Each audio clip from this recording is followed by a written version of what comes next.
Welcome to the Crew Up North podcast. My name is Jennifer. Today on the show, I'm interviewing one of the loveliest people around, Costume Set Supervisor, Jacob Johnston. Biscuit the Bossy Beagle bosses her baby sister Misty around the big blue ball before breakfast begins.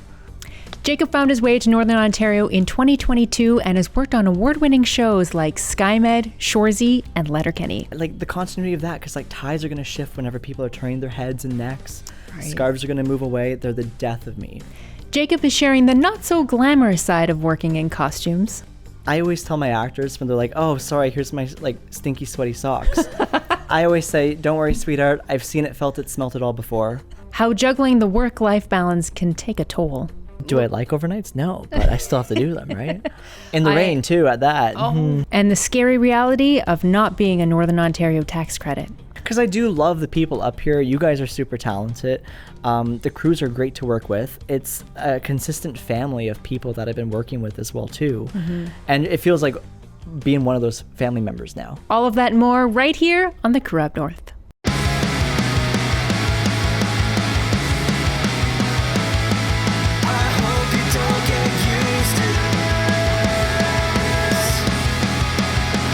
So little to believe in. Oh my lord. Red leather, yellow leather, red leather, yellow leather. I hear Jared Keeso doing that all the time before warming up. So right. It's like, Yeah. He does his tongue twisters. Tongue twisters? Yeah. The TTs? The TTs. I used to have a tongue twister of my dog. What do you mean? Biscuit the Bossy Beagle bosses her baby sister Misty around the big blue ball before breakfast begins. You should ask Jared to do that one. You're like, oh yeah, you're red leather? Yeah, I got a better one for you. I got one about a dog. It's right. Anyway. What a loser. Am I allowed to swear? Full disclosure. Yes. Okay, cool. Mm-hmm. Okay, cool. Yeah. Awesome. Well, thank you so much for coming here. Thank you for having me here. I know that you were working on a night shoot yesterday, which we will get into a bit later. Mm-hmm. But you did the entire drive from Sudbury to North Bay so that we can have a nice chat here in Port Lounge. The whole 1 hour and a half drive. It was pretty good. Well, that's good. Yeah, it was a good drive. Well, sometimes it feels a bit daunting depending on the mood that you're in. Definitely. And if people are driving like 60 and a 90. Oh, yeah, definitely. Oh, my God. That's... Old people? Yeah. Yeah. Or even like I've passed someone who was doing 70 and a 90 and he was like my age. And I was like, dude. Come on. You know you can at least go 10 above the speed limit. Yeah. Yeah. At least, yeah. Minimally. Yeah, absolutely. Not that we're promoting Not that I'm promoting that. We're not. But we're just saying you should. Yeah. Pick up the pace. So I like to do a thing where I get food from a local place in town. Nice. Because I think it's fun to incorporate that. Yeah. And especially being local too. Yes. Support local. Yeah. I want to support local and their food is good. So like why not mix everything together? Exactly. So today we have donuts from Good Glaze. And I said to you, what kind of food do you want? And you were like, carbs. And I was like, it's Good Glaze then. So I don't know. Bread. Yeah, pretty just much. Pure, lots of bread, sugar. Exactly. That's it. They look fabulous. I've actually only had it's Good Glaze? Yes. I've only had them once before and they were amazing. So I'm excited to dig into these soon. Okay. So and the flavors are? You have turtle, lemon blueberry, okay, which is I think a brioche type of donut. I'm pretty sure it's orange hibiscus and banoffee, which is, I'm going to read it right here. 24-hour brioche hulled and filled with banana slices, toffee, topped with bourbon whipped cream and shortbread crumble. Holy smokes. I would probably just take the icing straight off of that. The heck with the banana stuff. Is banana your sort of nemesis? Banana is, ironically, like... Yeah. Right. Same with sausage, hot dogs too, ironically. Like, can't do it. Cucumbers I love, don't get me wrong. Okay, good. Well, bananas, 1 out of 3 is not bad. Yeah. Absolutely, yeah, pretty much, eh? So good. That's good. Well, I'm going to take a nibble. Yeah, oh my goodness. Which one are you're doing the hibiscus one? I'm doing the orange hibiscus. Which one should I do? It's so pretty. It's gorgeous. I'm going to see if I can. I want to hold up the turtle one without getting chocolate all over. Good luck. That's amazing. Sweet. Cheers. Cheers. Cheers.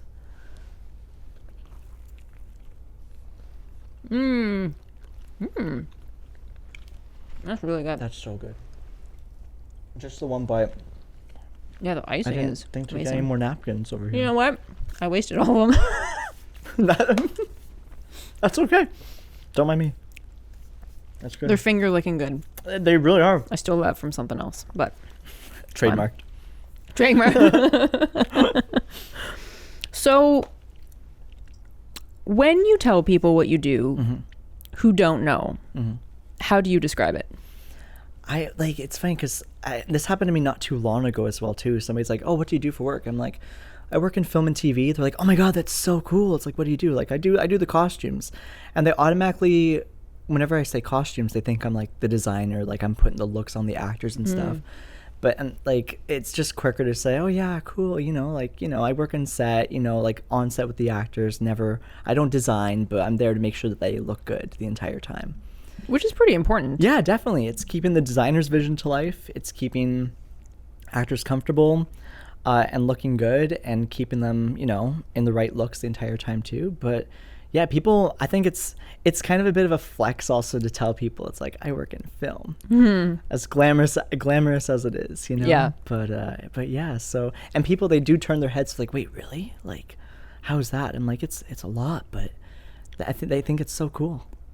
That's great. It's really cool. Yeah. I usually get a mixture of reactions. It's either that's really cool, or they just like stare at me and then just ignore me. Really? Yeah. So interesting. it's either way. Yeah. It's either the hit or miss too. Yeah. Either they really care or they really don't. Yeah.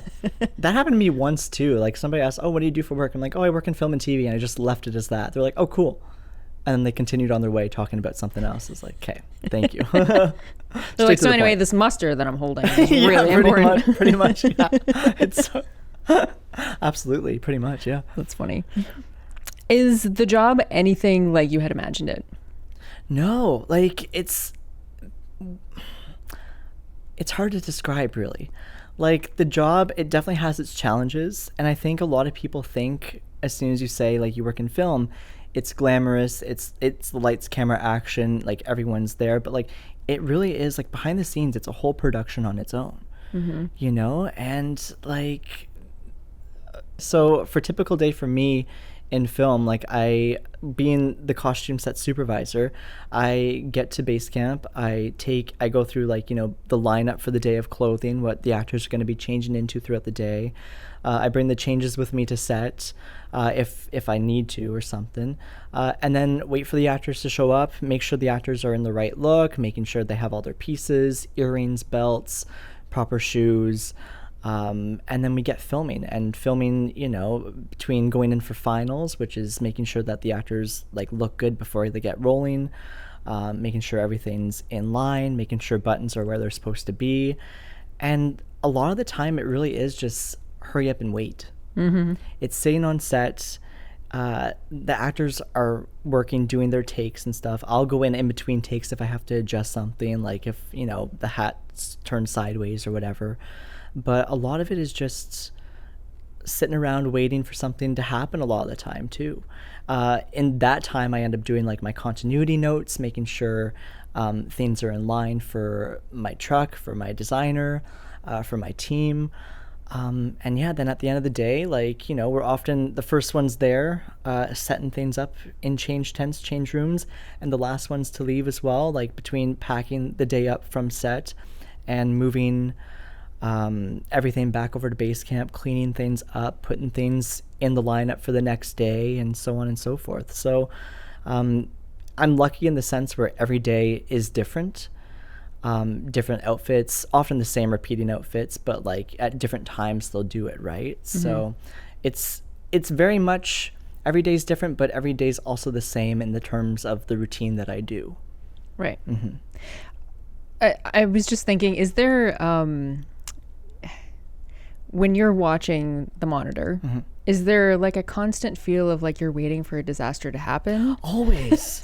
Always. Yeah. It's always like the worst things for me, of the things that I find impossible, even just for continuity, that are the worst things that could happen, is someone having a scarf on, because they're always moving and shifting around, right?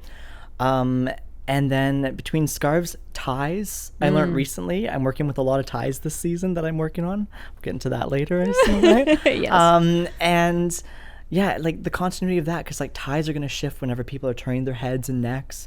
Right. Scarves are going to move away. They're the death of me. But I finally have like a system now where like I can like track it. I know like exactly how I want it to be, where the scarf has to be balanced, what side of the color of the scarf has to show forwards to. And then other things too is like sometimes when people are sitting down and they stand up in a scene, their like shirts ride up. Their shirts, you know, if they have an undershirt, you see the undershirt, and that drives me up the wall insane seeing that. It can be daunting, and then I'm flying in for finals or cutting in between takes. It's like, can I step in? And then like, yeah, go for it. And then like I try not to bring it to the actors' attention so that they can focus on their job. Your shirt is coming out of your ass. Can you fix that? Pretty much. Sometimes you have to. It depends if you have a good relationship with the actor. It's right. like, listen, I'm gonna need you every take to readjust your shirt, or as soon as you stand up, just like casually, like, you know, straighten yourself out. Is that I mean, I would imagine that each show, depending on if it's like a recurring show and you keep coming back, but every show you're having to build a new relationship with the actors. Yeah. So is it like, how hard is that to do? And you'd have to do it fairly quickly in order to be very personal with someone. To be personal, you have to gain their trust quite quickly as well too. It's like, you know, like I as soon as I meet them, if I don't meet them at base camp the first day, if they're a new actor at least, you know, I always introduce myself. I'm like, hi, I'm Jacob, I'm your costume set supervisor. I'm just here to like, you know, make sure that you have all your pieces. If you need anything costume related, let me know. I can be assistance, but if you need anything, let me know. Like, has someone asked for something non-costume related? all the time. All the time. I just noticed that you like really specified that. Exactly. And like I even make it known too, and it's sometimes I get a little carried away depending on the actor as well too. If they're, you know, they're like, oh, can you get me this? I'm like, I can't, but I can find you somebody that will. Right. You know, I always make it known. It's like because I'm not going to cross my boundaries from what I do, you know, unless like if I'm in collaboration, if I need somebody to like, you know, if I need somebody from hair to like move their hair so I can adjust the collar, I'm not allowed to touch the hair at all. Right. I only touch what I'm supposed to touch, and I'm not going to cross over for somebody else's job unless I have either permission or they ask me to politely, and also just out of actors' comfort as well too. So, and like it's funny because like the other day actually on set, somebody handed me their coffee cup and their like sides, and I'm like, great, now I have this. So I found like the closest AD or PA. I'm like, here, this is this actor's stuff. Yeah. I'm only here to take their coat. Like, it's annoying sometimes. Oh boy. Yeah. Yeah, because what would you do with those things? I guess it's like a panic on the actor's perspective, right? It's like, I have these things, I don't know who to give them to. Yeah, pretty much. And oftentimes, like, somebody is there right behind me for me to pawn it off onto. Right. But a lot of the times, like, sometimes the actors will bring their full water bottle to set, ready to film. And then I'm like, oh, I'll take it. It's all good. I'll put it off to the side. So it's like an in the moment thing. But sometimes I do wish that they would just leave their stuff at their chair. Right. Or give it to somebody that's not me. Just give it to a PA. Exactly. Yeah. All else fails. Yeah, exactly. Just do that. So I would imagine, obviously, you would be working with hair, maybe not so much makeup, hair, sometimes. Really? Quite a lot of the time, actually. Yeah. Oh, okay. Because like even if for some reason like loose powder gets on like their shirt or something like that, like I have to be there to help dust, or like they'll let me know. It's like, hey, we have makeup around their neck and onto their chest. It's bleeding onto the shirts. Just let you know. You can let truck know later that they'll have to wash that. I'm like, thank you for letting me know. There's never really been too much of a disaster where, you know, full on makeup got on them, but like it is a group collaboration with like hair, makeup, and costumes. Like we are a unit together. Right. And I was just thinking back to when we did SkyMed, and there was plenty of actors who had fake blood on them. Oh yes, so much. So of course you'd have to work with makeup. In that regard. Special effects, makeup, props. Like depends on like what the object, you know, that. Well, yeah, SkyMed. Like there's so much blood, so much aesthetic, like prosthetics and stuff. So like where does that territory line lead to, right? Like how far can I go? Like am I allowed to touch the prosthetics? but yet it's also on their clothes too. Do I have to put blood on their clothes around the prosthetic? It's very much collaborative. It's very much communication. It's very much, just being there for each other as well too, whenever you can. Is that all discussed beforehand? It should be. Okay. A lot of the times it's on the day. Right. If I'm made aware of it ahead of time, it's like, this is the issue that might occur. Just to let you know, I'm like, oh, okay, thank you, note it. And then if that time comes up, at least I can go ahead and prep it. I have the expectation that I'm supposed to be on the fly. If there's like blood that's dripping down, I got to get the paper towels ready so it doesn't get everywhere on the clothes aside from the one dedicated area. Right. So yeah, it's very much like group collaboration. That's great. It's so good. And what about the sound team? Because when they're miking the actors, do you have to be around for that? I do, yeah. Yep. Oftentimes on the close, like Mike, the sound, our lovely sound guys, like they can, I have to be there not only for like guidance of like making sure the actor's comfortable as well too, as somebody that like works very closely with them and like gaining their trust and being their personal their personal costumer or personal person to be there with their coat or whatever.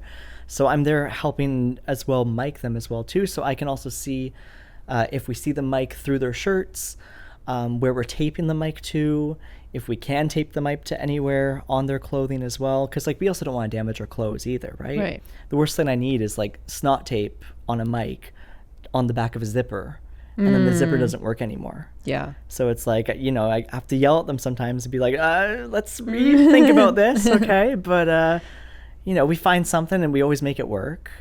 But yeah, we work closely with the sound guys. We work closely, sound, makeup, hair, props. Intimacy coordinator. Yep. For scenes where maybe they're not wearing as much clothing. Exactly. Yeah. Yep. Being there on standby with like bathrobes or like their sweaters or something.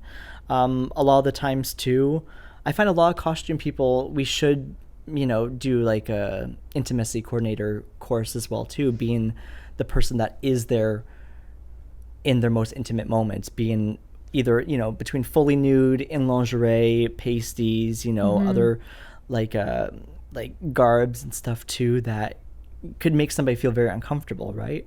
We are their frontier. We're the cheerleader. We're like right beside them at all times. So we do have intimacy coordinators as well too, to be on guard with us, to help us with like robes and things too. But yeah, that's a big one. Yeah, you're right.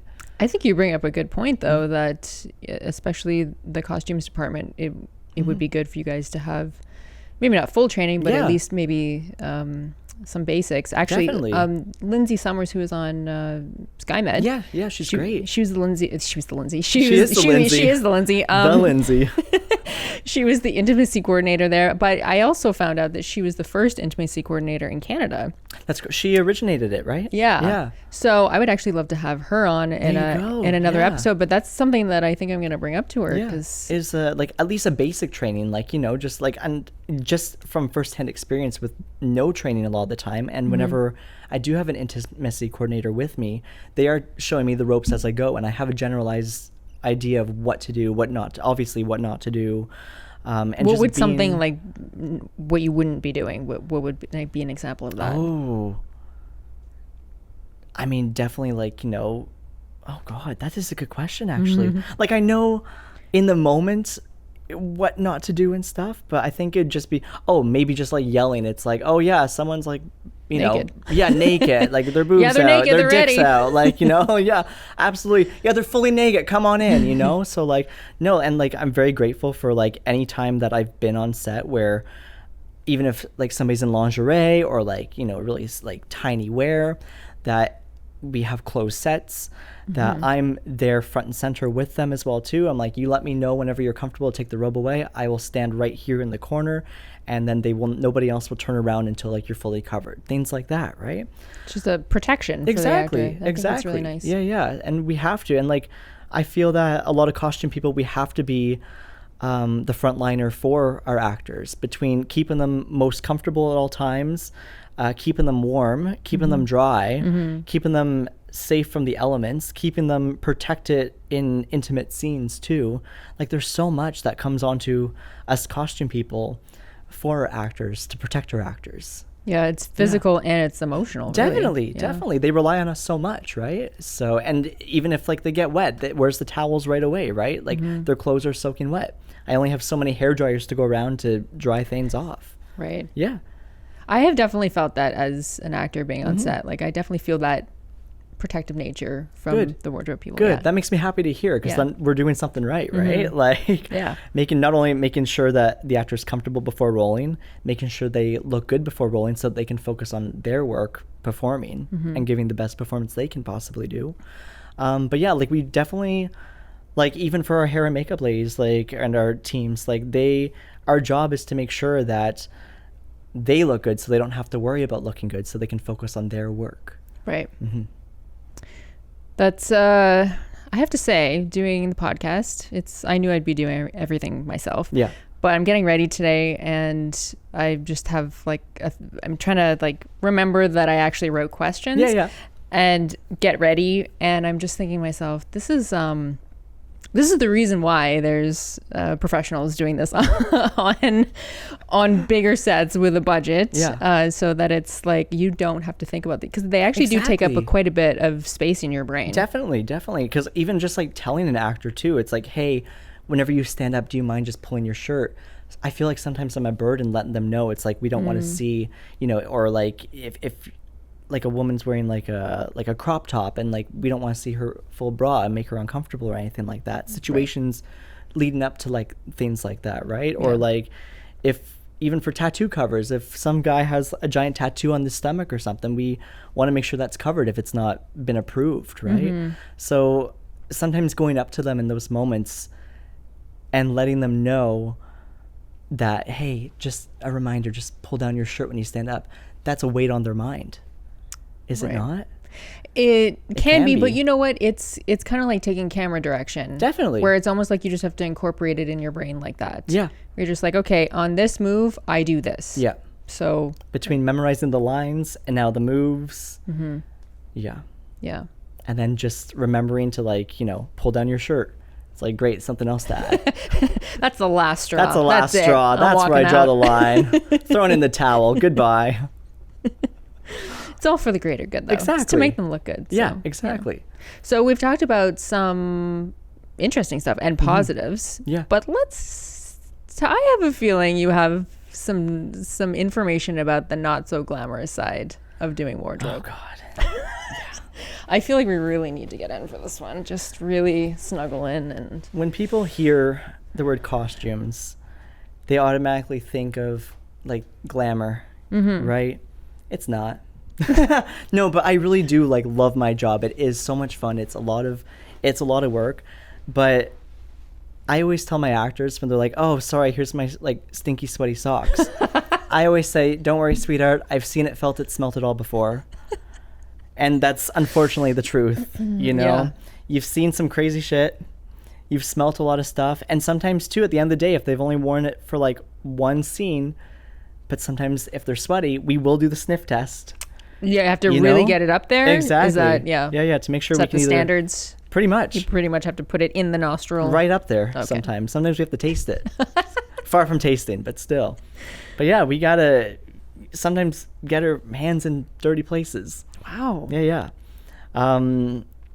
Yeah. What's the worst? What's the let's just go there. What is the worst? I do a lot of hockey shows recently in the past few years. And a lot of the thermals are pretty dank sometimes. Yeah. Sometimes ripped to shreds. Ripped. Like it's almost like a security blanket for some of these hockey players. What are they doing in there? I don't know. It's like a security blanket. Like they're like, it's just a string that's holding things up.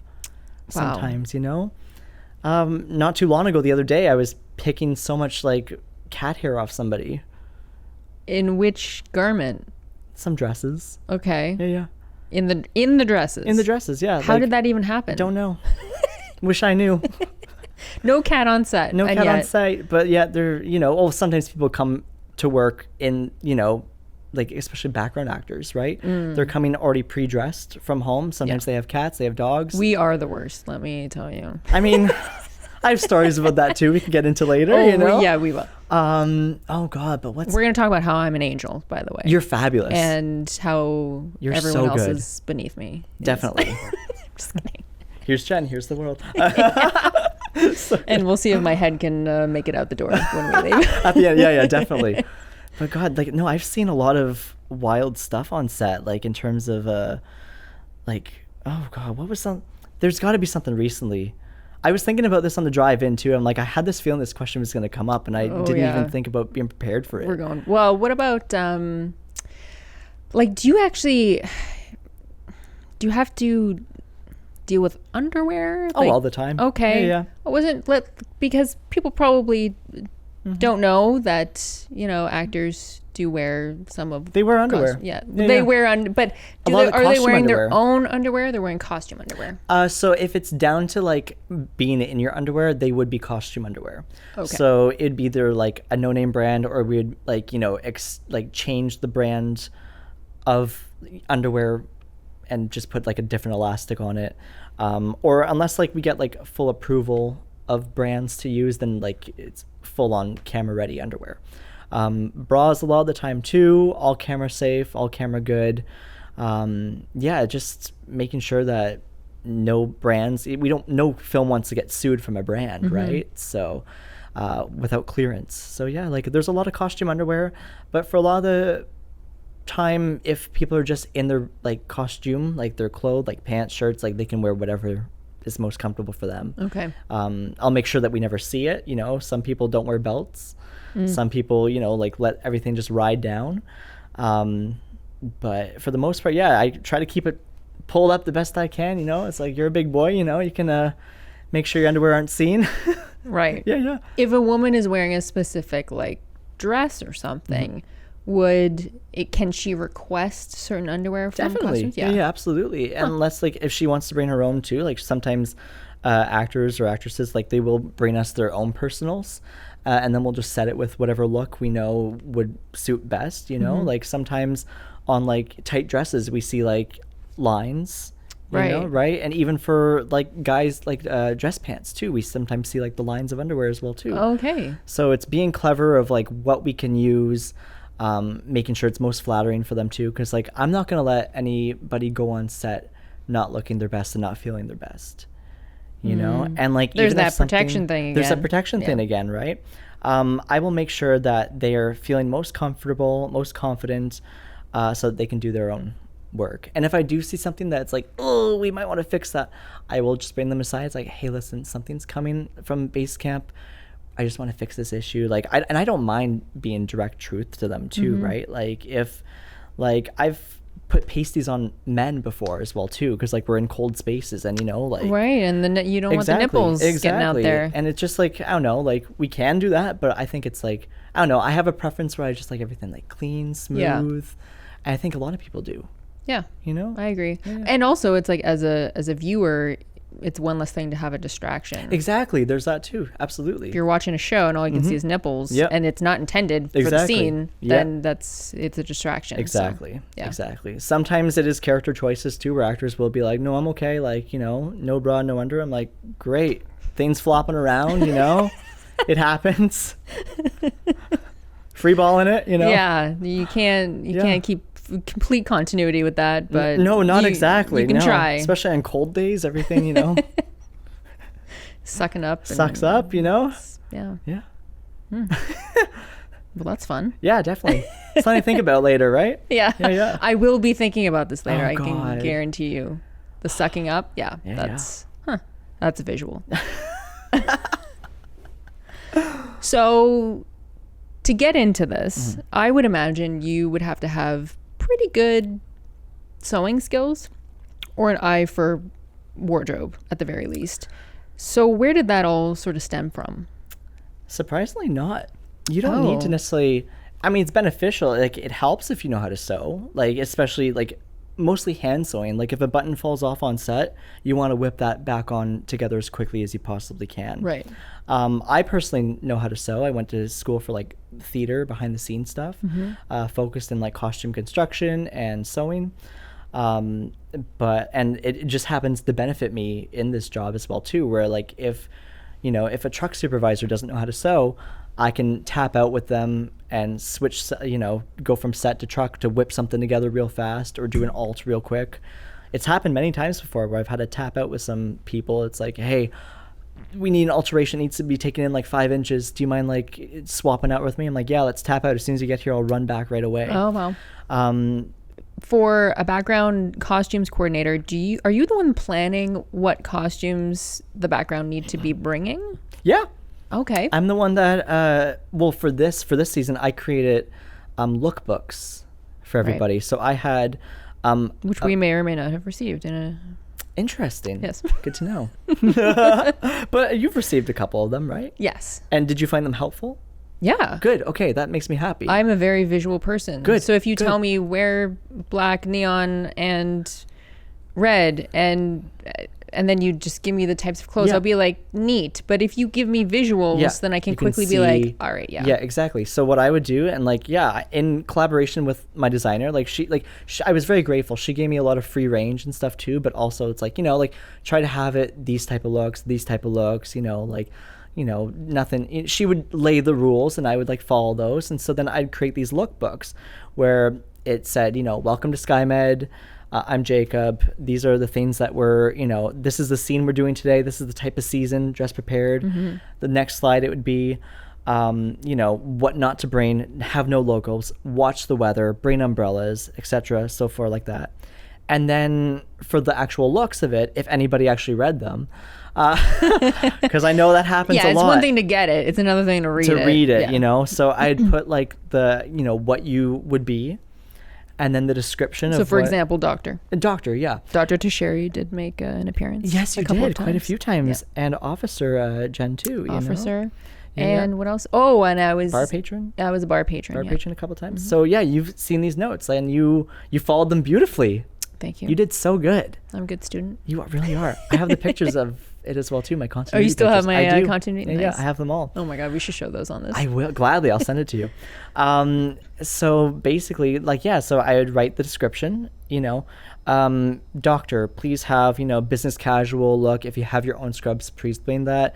Stay in jewel tone colors, and then I'd put a picture of the jewel tone samples, and then I'd have pictures of business casual or professional looks, right? I think there's some doctors with the dress shirts, blouses, with the lab coat on too.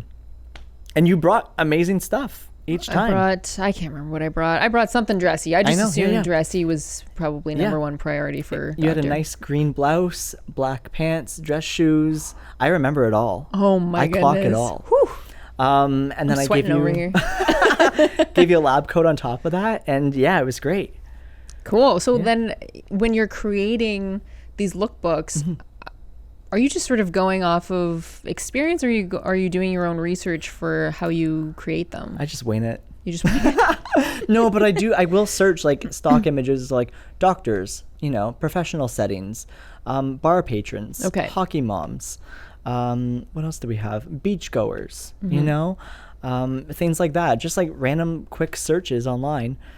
Grab those screen grabs or screenshots, or take the pictures and then put them in the slides. People have the samples. I had on the first day actually of SkyMed, whenever I had BG, I had one woman come up to me and she was like, I love these lookbooks so much. Thank you so much for that. I need people to keep doing that. I'm like, oh, I guess I'm doing something right. Yep. Right. So, and it worked out beautifully. There's still some people that are between didn't getting the lookbooks, or if they did, it'd be like, oh, did you not get it? No, I got it. I'm like, why did you not bring anything then? They didn't bring anything at all? No. There'd be some times where they didn't. Oh, guys. And then what I would do then, I would, no, he was good, but.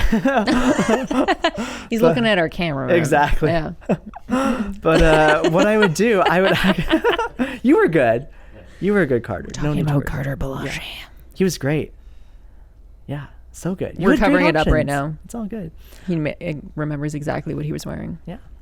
He pulled through with great stuff. Okay, good. He pulled through.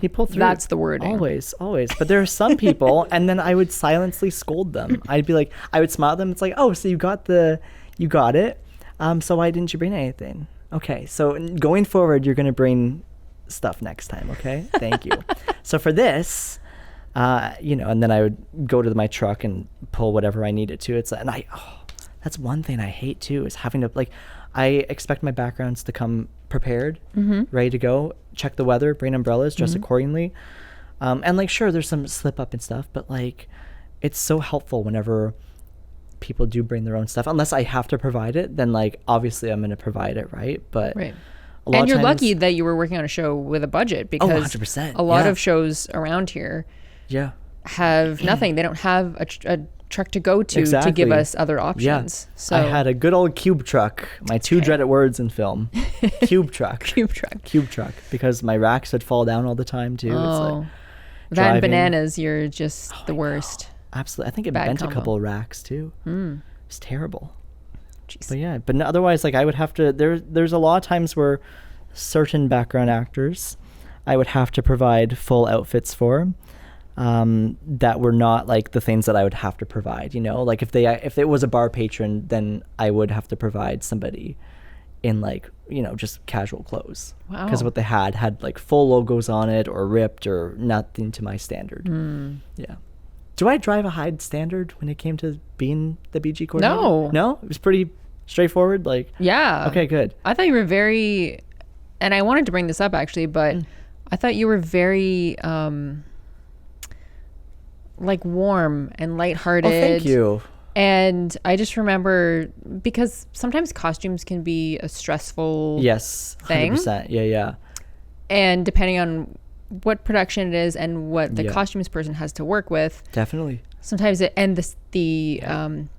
every production has certain restrictions. Yeah. And sometimes they are very strict as to colors. And like, that's typical, but sometimes they're very strict. To the point where they're scary strict. Yeah, to the point where I'm like, I have two things to show you. Yeah. Right? So it's a stress on everyone. Definitely. But I remember just like feeling that you were just so light, and it just felt so different. You're like, this costume person's not yelling at me. Yeah. Where did he come from?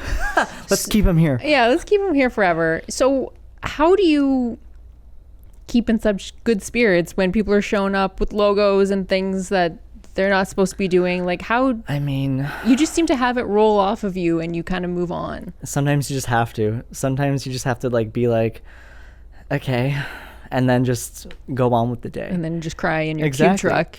Pretty much. There were times where I did, to the point where I'd actually got one of those like airbags, where you like sit, like roll it up and sit on it and stuff. I just sit on my truck, just like vegging there and stuff. Oh man. On lunchtime, not during work hours. Right. Just full disclosure on that. We'll say that. Right. Revisions are history, right? But no, like there's times where like people would genuinely like make me very mad on the inside, but I'm not about to go ham and like, cause a scene as much as I want to. But that's last day vibes. It definitely. If somebody really pisses me off and if they're back on the last day, like, okay, here's the deal. Yeah. Okay. Like, no, blacklist it. But even that is very kind. Yeah. Like, I'm just saying, you're still, thank you. Even if you're mad, you're still going to point out in a very productive and healthy way. I think like over the course of the few years I have been working in film, I've progressively got more and more patient. And so I think patience goes a long way. I'm not going to go out of my way to necessarily rush anymore, or like get myself frazzled, because if I get myself frazzled, what good's that doing for anybody? Right? And then it's stressing out a background actor who's just trying to be a good background actor, right? So it doesn't help if I get flustered. So it's just good to just, even like on the most tiring days where I have to lug 3 racks of clothing into like downstairs instead of taking an elevator and stuff, like I'm smiling. I might have to tell everybody, like, just be patient. I'll get to you guys in just a sec, but we'll get there when we get there. I think you have a strong communication skills. I try to. I definitely try to. I definitely try to make it as foolproof as possible. Even being on set too. Like, I always fully disclose as soon as I get to set every morning. to whatever AD is around. It's like, here are the changes for the day. I'm going to need time to process them. I'm going to need time to make sure I have all the pieces, take a picture of them, send it off to my designer for final approval, make sure that she's happy or whoever's happy, and then continue and stuff. So let's, like, just be patient with me. Things will get done, but like, what help is it with me getting frazzled and frazzling everybody else out? Yeah. Yeah. That's true. Mm-hmm. If I ever made you feel frazzled, I'm sorry. No, God, if I ever made anybody feel frazzled, I am so sorry. You've got a very nice, calming energy, I have to say. Really? Yeah. My goodness. So you're always a nice person to be around. Oh, thank you. Yeah. And I cannot say that about myself because I think you're great. I love you. You're fabulous. Oh, well, thanks. I feel like probably I hold more in than maybe what I let on. Okay. Maybe I do the same too, and I just try not this to is turned show. into a counseling session. 3 therapy session, right, guys? Yeah. So good. But whatever your stress is, you're doing a good job at managing it. Thank you. And like letting it go is what I'm trying to say. Can't let it get the best of me. At the end of the day, like, we're trying to create a show, right? Where we have so many talented people around. We're just trying to do our job. Mm-hmm. Yeah. Yeah. Mm-hmm. So leading into that then,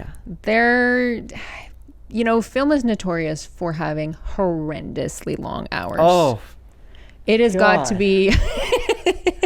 Sips tea. It's 60 million hours a week. I don't know how we do it. No, but seriously, it's probably one of the hardest things for all of us to manage. Definitely, yeah. How do you manage all of that? Because I know for a fact that you're working longer hours than me, and some days I'm working 12, 13, 14 hours. I think the longest day I ever had on a set was a 17-hour day. That's ridiculous. It was ridiculous. And plus, like, sometimes an hour drive or, like, like more or less, right? But it can be grueling, and the schedule too, like the schedule, especially when you're working in Northern Ontario, that means that you're not at home in Ottawa for that length of time. And even in Ottawa too, like being from Ottawa, like I live an hour outside of Ottawa. Okay. So between the hour drive both ways, 2 hours to my day on top of like a 15-hour day is a 17-hour, plus the next day having to get up, do it all again. Like I do love film in the sense where the contracts can either be short, 3 weeks to a couple months of good work, right? Right. The hours, it's hard to schedule really anything. We don't have a dedicated specific schedule. We know sometimes the day before what time we're going to be on set the next day. Yep. Actually, all the time it's like that. We can't really plan stuff. You can, if I have a wedding to go to in a few weeks, I can fully disclose, hey, I need this weekend. Yeah, I can't work a Friday or into Saturday. Mm-hmm. I need to be gone this time, this day. We make it work. But we can't just take an hour off to go to a doctor's appointment or something. Exactly. You're either there for the full day or you have to have someone replace you. The hours can be grueling and not consistent too. Like the thing I always disclose to friends, family, and anybody in film or like wanting to get into film, I should say, we always have a start time. We never necessarily have a finish time. Yeah. Typically, film productions are decently good to keep it within a 12 plus 1.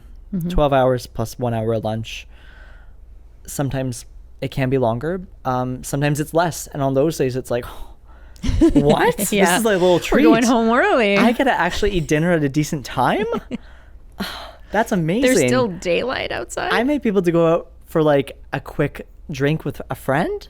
That's amazing, right? There's still light outside? Yeah. I still have friends who are understanding. Yeah, exactly. Yeah, honestly. Yeah.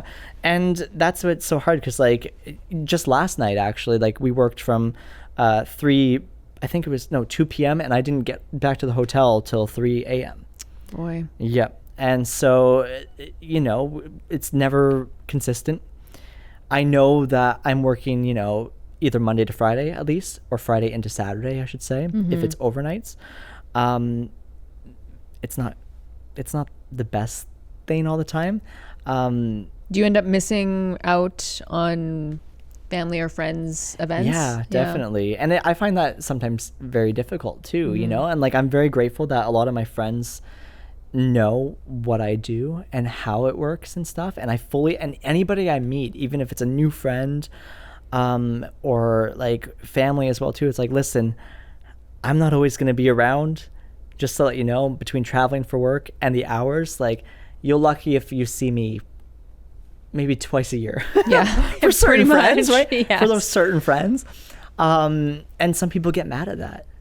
Yeah. I have a friend back in Ottawa, and he's like, when are you done? You know, like, why aren't, like, you never see me anymore? I'm like, bro, like, you know that like my schedule is never consistent. It'd be nice to have like a 9 to 5 again, right? But like, it doesn't work like that. No. And if film was like a 9 to 5, that would also, you know, it could be costly for productions to either extend productions for like weeks, days, months at a time, right? If it is that standard 9 to 5, and it'd be really costly, or everything would be rushed and not look good if it's, you know, still the same amount of time, shorter days, go. There's no balance, right? No. And I think there's a lot of reasons why it has to be definitely long days. And I understand that. But there's always, you know, I remember I was actually working on SkyMed, and I had to go to the chiropractor. Like I typically go once a week for my back and all that.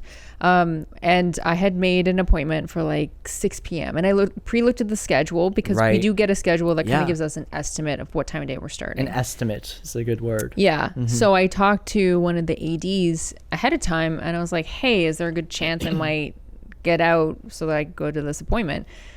And they were like, probably not, and it's looking like there's going to be a storm. We were shooting outside, so probably not. So I would reschedule it. And I was like, okay. But that's just an example of like how we can't just physically leave for an hour and then come back. We're either there for the entire day, or we got to have someone replace us. And I didn't want someone to replace me just to be gone for 45 minutes, because you lose out on a day's pay. You know, and it can be difficult sometimes to, like, you know, be the person that between leaves. And it's like, you know, sometimes I've had productions I worked on where they note that, and then people don't get welcome back either. Really? Yeah. So it can be like daunting, like, and you don't want to leave. And like, even you have the estimated time when lunch could be, that 1 hour of lunch. But sometimes they go into, you know, overtime as well too for that. And like, it's like, I should get out of here now. It's my lunchtime. Or they plan for typically lunch starts at the 6 hour mark. Exactly, yeah. But sometimes they plan it at 5.5 hours or 5 hours, depending on what's going on, what's being shot. Where you think you can get away with going somewhere real quick, you know? But then you know that they can also extend it to the 6th hour. And a lot of times it happens that way anyway. So you're like, okay, the thing that I was going to go do on lunch, I can't do anymore. Exactly. You can't just run away, and, you know, and then you have to come back, and hopefully you're on time for that. You know, you never know what traffic's going to be like if you could go back. I'm just lucky the last few nights of filming, like our lunches have been like, you know, 8 to 9 or 9 to 10. At a real dinner time-ish. I mean, my dinner time's like 5:30. Oh. I eat with the old people. You know? But like, I was able, like, at lunch to actually go to the hotel, watch a few like 2 episodes of like a short TV show, and then go back. Really? Yeah, and it worked out beautifully. I was like, well, this never happens. Yeah. And great. That gets you out of the space. Exactly. To decompress. Sometimes we're depressed. Yeah, that's a whole other topic. Yeah. But yeah, the hours, it can be grueling sometimes. I am grateful for the work, like, and like the pay's good too. And so like, if it does become overtime, like, not too bad of a paycheck that week. Yeah. So I think, I mean, for all of us to put up with the hours, we all love some aspect of 100%. Filmmaking, right? Absolutely. Yeah, I think you kind of have to. Yeah. Otherwise, the hours would just be a bit much in terms of the sacrifices that you have to make. Absolutely. I also love the hours, and also even just working film, for the sense that every day is different. You know, you're at a new location every day, almost every day, or like it's never the same scene. Yep. Right? So like, things move, your days fly by, your time flies by, because of how different every day is. And that you're probably starting at a different time. Exactly. Most Most days. Some days it can be pretty consistent, you know, especially like for studio days, for example. Like we can fake night if it's broad daylight, right? So like oftentimes, like for a lot of SkyMed, but anytime we were at the studio, we'd start at 8 or 9 in the morning and we'd come back the next day. They'd get out within the 12 hours if they could. They only ever push the days if they go 2 over, you know? So luckily it was pretty consistent for a lot of it. I think, and we were talking about this before we started filming, that a lot of us film people probably are on the spectrum of having some sort of ADHD. Oh, definitely. So I feel like even though the hours and the schedules and not knowing anything about your life or how to plan it, like that probably sounds insane to a lot of people, and it is sometimes when you're living it. But at the same time, it's like my brain feels pretty happy. Yeah. With knowing that it's going to be different content every day. Something different to do. Yep. New place, new action, especially for background actors. We're like, okay, you're gonna go from here to there and then wait a few seconds and come back. Yep. Your mind's doing something, you're keeping busy. Like I'm thriving in it, honestly. Yes. Yeah. Yeah, same here. Definitely. But then there are obviously the times where you're like, okay, this is maybe like, I can't wait for this show to be done so I can be a normal human for X amount of time. Exactly. Even if it's a week. Yeah. And then you're back. Just to like, you know, regroup, you know, getting out of your head as well too. Yeah. Like I even whenever we wrap a show, it feels so good just to like weight off the shoulders. And it's so rewarding as well too. It's like, yeah, we did that. It's done. Congrats. Delete all my pictures from my phone of my continuity and screen grabs. So except for mine. Obviously. But with that too, like I take pictures for continuity purposes for background actors in case you have to come back the same day. And like you were great to bring back the same stuff, or I think you even kept it with me a couple times. Yeah, I think I did that too. Just so we knew that it was going to be that look for that day. Yeah. Because I have to track it. So I make like a slideshow where I put all like a Google Slides or whatever. And I put every picture with the scene and the day that we filmed it was, so that if I have to go back, I can see it's like, okay, we're continuing this day. You were in this for this day on that scene. This is continuation of that. Wow. So now I know what you're supposed to be in. That makes sense. Exactly. Do you have, if we're still talking about background, do you have advice for us background actors? Tools or general advice that would really help you out and help us be more prepared? There's a lot of things. Oh yeah, I bet. For newbies at least, okay? For seasoned professionals, you have it all down. Like I encourage my background actors, and especially like in Ottawa too, and like you guys are all good really here too. Except for that one guy with the logos. Oh my God. There's been a lot of them actually. Okay. We'll get into that some other time. Oh man. But you know, no logos is a big starter. Always check the weather. You know, if you know it's going to rain, bring an umbrella, you know. But let's just circle back to the logos thing in case people are, it's probably an obvious point. Yeah. But no logos for what purpose? Oh, for, what's that? What's the proper word for that? It is, we're going to get sued. Yeah, that too. Yeah, definitely.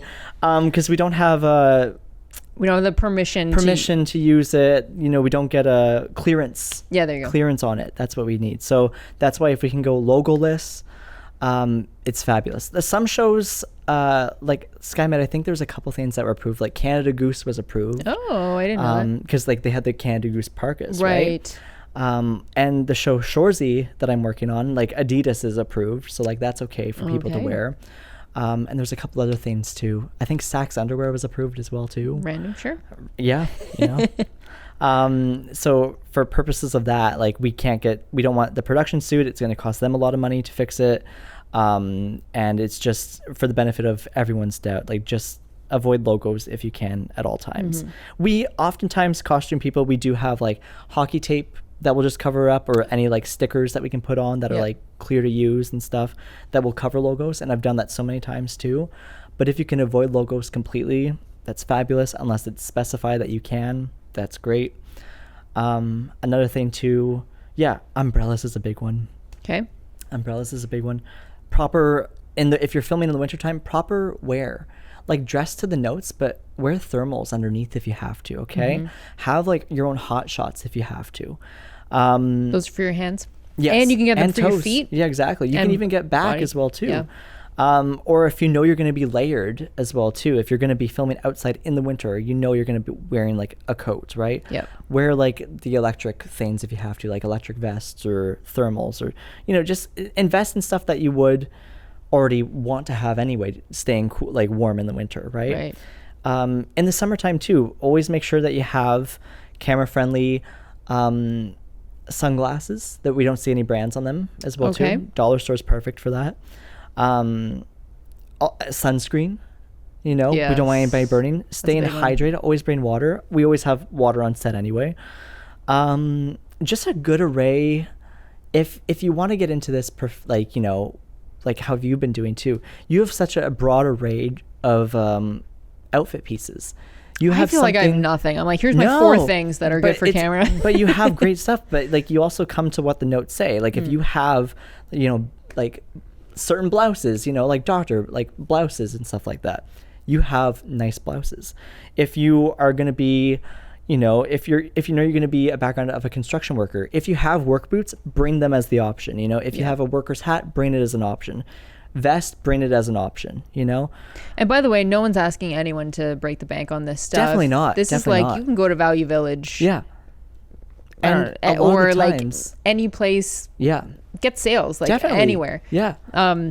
Just scope it out. Definitely. And be smart with it too. Like even if like we have a wedding scene, a lot of people have been to weddings, right? Or you have something that is very like formal and dressy. Mm-hmm. Have that ready to go. Always have like a white button-up shirt, a black button-up shirt if you can, just to be safe. You never know if you're going to be a waiter or, at a funeral or something like that. Now, is that something that if you see on the call sheet that say there's going to be like a waiter and there's someone specified and you're not that person, is it like a safety thing that maybe you should just bring an option just in case? Absolutely. The more the merrier, honestly. And that's why I tell my background actors too. It's like I think there's certain rules as well too that you can't bring any more than certain amount of items. Is that right? Do you know? I'm not sure, but we definitely have like after 2 changes where you get paid for. We start getting paid for it. Right. Yeah. Okay. So you can bring as many things as you want, but it's after so many changes. Then And I think it's like looks that are actually you go on camera. Yes. It's not just like if you and I are discussing an outfit and I have to change 4 times because of whatever circumstances. And you only get... And you finally, make your decision on one. I'm not getting paid for 4 changes. No, exactly. So I always tell people, like, the more options, the merrier. You can never have enough options. And if you're already seen once for one day, bring that exact same look, but also bring more options on top of that, too. Because you never know if, like, sure, you're in that one look all day. We're coming back to that look tomorrow, but we're also doing a different day that we're filming, right? So I also tell my background actors to...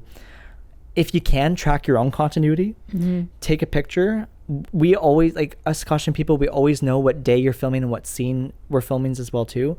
So even if you ask like, hey, what day is this? Oh, it's night 5 that we're filming. Okay, this will be, you can take a picture of yourself, write night 5 in your notes with that picture, Yep. It makes things easier for us instead of having to like take all your personal stuff and keep it with us if we know you're coming back.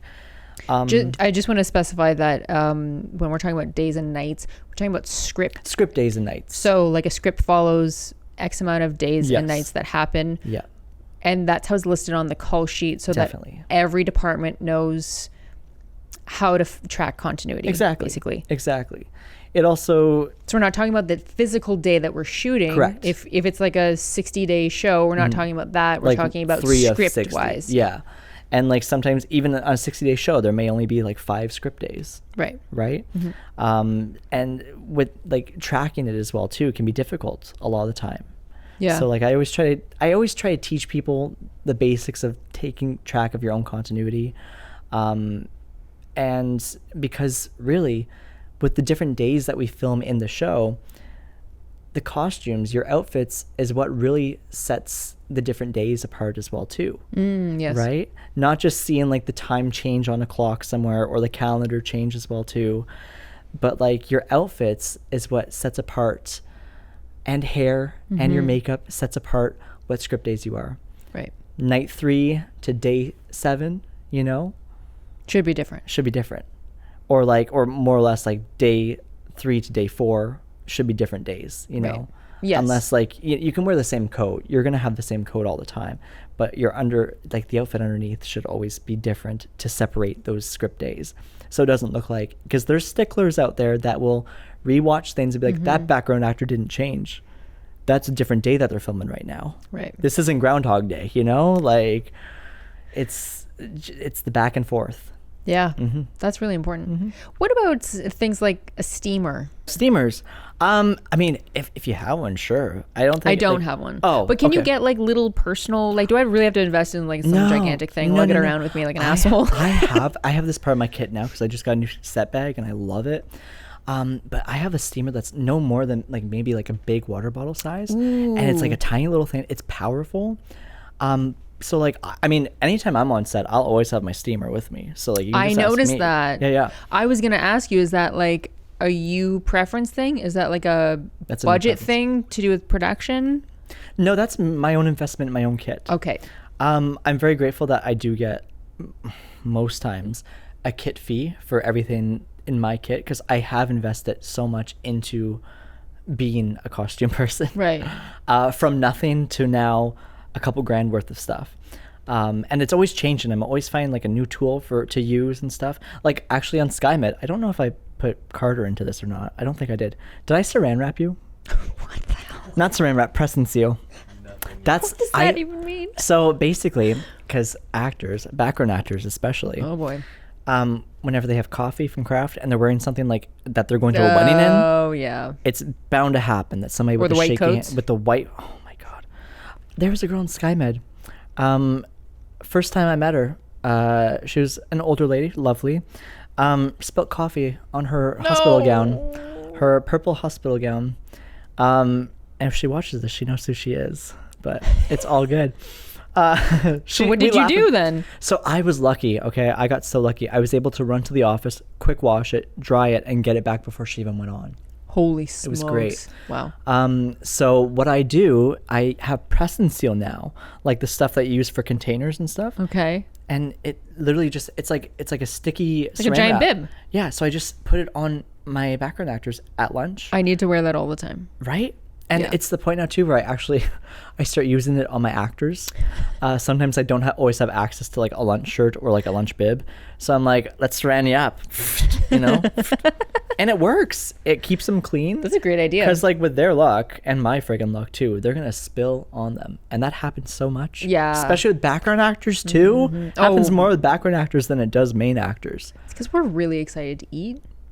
Like depending on you guys the never ate before. Well, depending on the show, depends on how much we get. Oh, definitely. Yeah, the yeah. day. 'Cause sometimes just a bowl of apples or like a couple granola bars. Yeah, like SkyMed was very gracious, but yeah, sometimes it is by lunchtime. Definitely. We're like, let's just shovel it in there. 100%. And you're like, oh, without even seeing, oh fuck, actually there's more food on me than there is in my mouth. Yeah. Like, so yeah, I personally invest in press and seal. If we can get them to sponsor. Yeah, if we can figure that out. We can figure that out. Not what they invented it for, but that's fine. Yeah, exactly. Yeah, we'll show them. Yeah. I saw on TikTok, it was like a mom with her toddler who put press and seal on them as a bib. And I was like, that's genius. Yeah. I'm bringing that to set with me every time. And so now I do. So maybe we should buy some press and seals for ourselves. Yeah. Or just have like an old like even an apron. I don't know, something. Just something to cover yourself at lunch. Yeah. What about baby wipes? Because I've been told a couple times when I've stained something, just use baby wipes, and I was like, I don't have a baby, and where am I supposed to get those? Anywhere. You can get baby wipes anywhere. Or you can get like those wet wipes, just plain wet wipes, makeup wipes, baby wipes. So any of those work for clothing? Pretty much. I mean, some of them they will like create like if you have like a white shirt. Oh, I learned this the hard way. I had a wet one, like the wet wipes. And it was a white t-shirt on main cast who was eating watermelon and got on him. Oh no. And trying to use the wet wipe to get out quickly, it did like bleed it a little bit and it turned it yellow. So I was lucky I was able to get another shirt in, which is good. And I continued away. So I have like stain removers too, and it worked beautifully after like some time, but it was still like a stress. Like, ugh. So yeah, you can definitely have like baby wipes, wet ones to, clean on the fly and stuff too. So we should just have that part of It's a good idea. Like we should just bring something like that with us. Yeah. Because the other thing is that we were pretty lucky on SkyMed where you were always around, but there are shows that have like no budget. Definitely. And the costumes person for the actors is the costumes person for That's BG. Me most of the time, actually. Okay. Yes, I'm just grateful coming up to the north where it is bigger budgets up here for the tier A shows that come here and stuff. You know, big budget shows where we do have separate coordinators. And like for SkyMed, I was the BG coordinator where I had all my tools with me and I was able to be directly just with you guys. You know. Versus back at home, sometimes they only have the set person who also has to double to look after BG, create looks, and then yet at the same time they're calling me on set as well too. It's like, yeah, it's a lot. Where's your priority? Do you want your actors? Do you want to film right now, or do you want your BG and you want them ready? Like, where's the fine line? So that's why I'm thinking us being the most prepared as possible. Yeah. On those shows, on those situations where we already know that the costume person is already heavily burdened, right? They got a lot going on. Yeah, definitely. If we can take care of our own messes, definitely that'd be our helpful. own things, I think that would be great because I for do situations like that where I am doing all of it, you know. But in terms of like I like to think I was doing decent job taking care of my background actors on SkyMed. Yeah. And so if anybody did have an issue, I'd be like, why'd you do like I would question them. I do question them. It's like, why'd that happen? Why? Like, you like to get to the bottom. I like to get to their the bottom, mental process. Shame them a little bit. Right. Get them into gear and continue. Knock down their confidence just a little. Yeah. Yeah. That's good. Never too much. Slap them back down to reality. Stay in line. Come on. I'm a lot nicer than, you know, I am. I like to think I'm nice. I think you are. Full disclosure. Yeah. You're still very even tempered. So we're Thank good. you. Yeah. So then would there, if in a world where you could present to us a kit, like these are the things where that you should be buying as background actors. I mean, even then, like, don't necessarily buy, but if you come across it, be like, oh, maybe I'll bring that, you know. Like definitely like your wipes, you know, your wet ones or whatever. Definitely have always have like rain gear. Always have an umbrella. I mean, most people always have an umbrella. Yeah, but they never bring it a lot of the time. I will say, in my own personal defense, sometimes there's nowhere to put it. Definitely. When you get to set. I agree. So it's like, I own one. Will I always bring one? Yeah. I probably should now that I'm talking to you. And I will going forward. Oh, you're like, Jacob's traumatized me. I need to bring everything. Bring my whole closet with me. I already bring most of what I own. Yeah. Just because you never know what's going to happen. But except for the umbrella. I'm like, I'm still going to leave that at home. You know what? I might shame you, but I mean, there's some situations where you're allowed to have your umbrella if it is raining, right? Right. So if they're camera safe, if they're just plain or just have like a safe pattern, like flowers or whatever, then that's okay. That's a great idea. Right? Yeah. If you have, you know, just the generics, like if you know it's going to be cold outside, bring something to keep you warm. Have thermals, have layers, you know.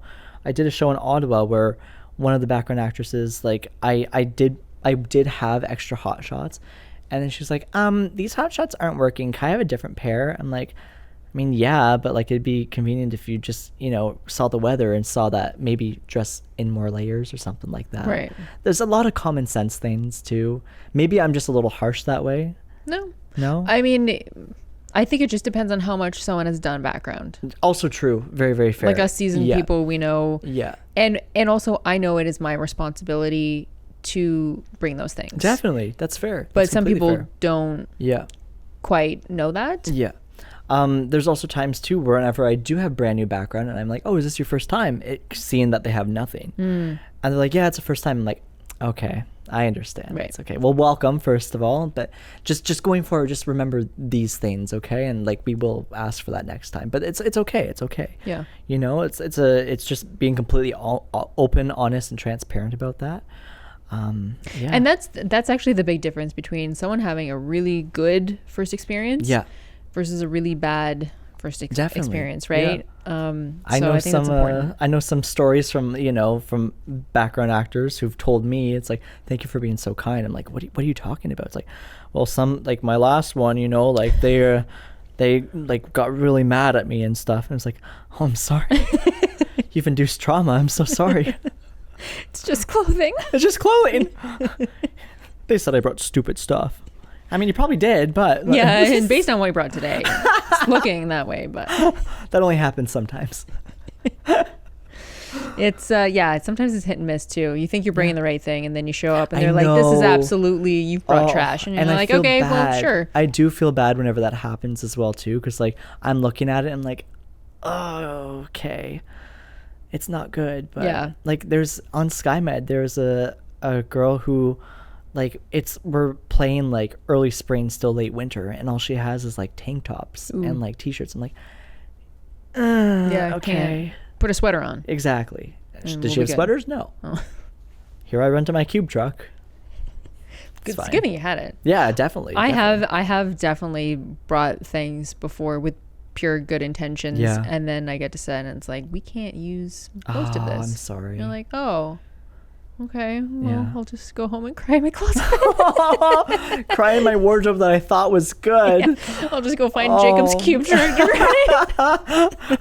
That's awesome. Don't always have it with me, but you know, for the most part. Oh, okay. Yeah. No, but so sometimes it is just inexperience or you have good intentions and it doesn't turn out the right way. But either way, I think these tips are good for us going forward, though. And I think like it would be really cool if I could do like a workshop, you know, even if it was Zoom or in person or something like that. The do's and don'ts. I think that's a great idea. Right? Just to get off the table, and then going forward, it would be like, I mean, being up here in North Bay and stuff, it's pretty consistent with the background actors that are here, right? Yep. So like, I'm grateful about that because everyone was great after I whipped people into shape. Right. For the some of them that did. Carter was good. I like my clothes. Good. You look great. Yeah, he's got some nice coats. Yeah, he does. I don't know the name of it, but he's got it sewn. What's the cut that you have? Ulster coat. I got a great coat. We played it a couple times. But that leather one we played. Spear and McKay. What's that cut that you have like at the back of one of them where it does like this? Penguin? Is it penguin? I thought isn't one of them cut like this? I'm just imagining it. Don't know. I've seen too many coats. Too many. Huh. No, I'm traumatized. Good. So you first got your start in the film world. I did. In Ottawa. I fell into it. You fell right into it. Fell into it, yeah. You just sort of tripped and you're like, oh, well, how the hell did I get here? Surprise, Shawty. Yep, I'm here. Yeah, it's true because like COVID happened. I graduated in COVID times from a theater production program. Would have been 2020? 2020, yeah. Okay. And then there's no work in theater. Everything shut down. Right. The one job that got back to me was back at home, which was factory sewing. So I did that, and then it was 2021. Things were starting to get better in that springtime. I'm like, I'm gonna reach out to like the theaters, what's around and stuff. They're like, so I called them up. I was like, is there any theater available? I would love to be like part of it. They're like, hey, we'll keep you on our roster, but nothing yet. It was like the next day they called me. It's like, we don't have any theater for you, but did you want to do a movie instead? We'll get you in contact. I'm like, any experience is good experience. Absolutely. So at first where you're like, I don't know about this. No, I hopped on that bandwagon. Okay. I was ready. I'm like, this is so cool. Like, absolutely, I'm going to be part of a movie. Oh my God. And so, yeah, hopped into that. And then the designer, Jen Stroud's her name. She's fabulous. Ottawa. We're from the same hometown, actually. Are you? Yeah, from Renfrew. So I have to do an aside here. Yeah. She was the costume designer on a show that filmed here called Hard Rock Medical. Is that right? And I met her because I was a reoccurring character on that show. Oh, no way. And she is a lovely person. She's great. Yeah. She's so good. She's so talented. Like, has a keen eye for like the detail and like to get people in the proper colors and stuff. It's stunning. Yeah. Absolutely amazing. And then like from there, I did a couple daily days with her. She asked me if I could sew. I'm like, yeah, absolutely. Like, what do you want? She's like, I got a show that requires a lot of sewing. Great. Absolutely. I'll do it. She's like, newsflash, when can you quit your job, your sewing job, and like actually like do the whole show for me? Wow. I'm like, okay, yeah, sure. Absolutely. I thought it would like daily days would just be like the one in time. This was cool. You know, like that's nice. You know, like that was a cool experience. Probably we'll never do it again. She's like, actually, no, like, when can you actually, like, quit your job? I have lots of work. I'm like, wow. Great, I'll do that. And so I've been doing it since. So middle 2021, maybe. So 2020, all of the rest of 2021, 22, 23, 24. So I guess 3 years, but total like working 4, we could say. Yeah, it's been a great time. A lot of experience, a lot of stuff. Like, I'm grateful. I love it. The people I get to meet, my regular backgrounds I get to see too. Yeah, the cast, different people, different actors that, big names sometimes too here and there. It's so cool. That's awesome. Yeah. So in 2022, you started working in Northern Ontario. I did. You came to yes. the dark side. I came to the dark side, way up in the big old city of North Bay. I love it here. It's so great. how did that come to be then? It was a crew blast. I got permittee status for our local IATSE for film and television. And there's a crew blast that went out for, I think it was Essex County. And I'm like, it doesn't hurt to try it out, right? Like at the time in Ottawa, things were kind of quiet. So I'm like, I'm just going to see like what happens. Reached out and like, they're like, yeah, I'd love to have you. I did 2 weeks, a few days on set, and then the rest of the 2 weeks in the office, because then that same time, a blast for Letterkenny came out looking for a swain for costumes. So I reached out. A swain is somebody that is able to go between being on set and truck or wherever it's needed to help either the set supervisor or the truck supervisor. And I was grateful to get that opportunity too. And I've been very lucky to be welcomed back for Shoresy and a couple other things up here too. SkyMed, Seeds. Yeah, it's been great time. So like, yeah, it's in the few movies I did do back at home in Ottawa, I came up here pretty quickly too, which is not a lot of people have that opportunity. And so I'm very grateful that I'm able to do that and that I'm welcomed back up here and that people, I come up here for, somebody said to me for your talent and stuff like that, for being, good at your job. And I guess I'm doing something good if I'm being welcomed back and stuff. I right? think so. I think, yeah. Yeah. So if you're being asked back, especially by the same costume designers. I noticed that on your resume. Yeah. A lot of the same costume designers. Yeah. Letterkenny and Shoresy's is Ginger Martini. She's lovely. She's great. So talented as well too. And yeah, she has me part of her costume crew up in the north. That's great. Yeah, it's great. It's so good.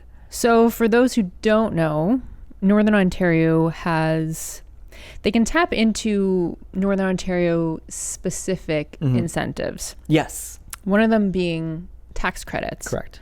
And from how I understand it, in order to be able to qualify for that, they have to film a certain percentage of the production, or of the show, I should say, in Northern Ontario. Yes. And they also have to hire a certain percentage of local Northern Ontario crew. Yeah.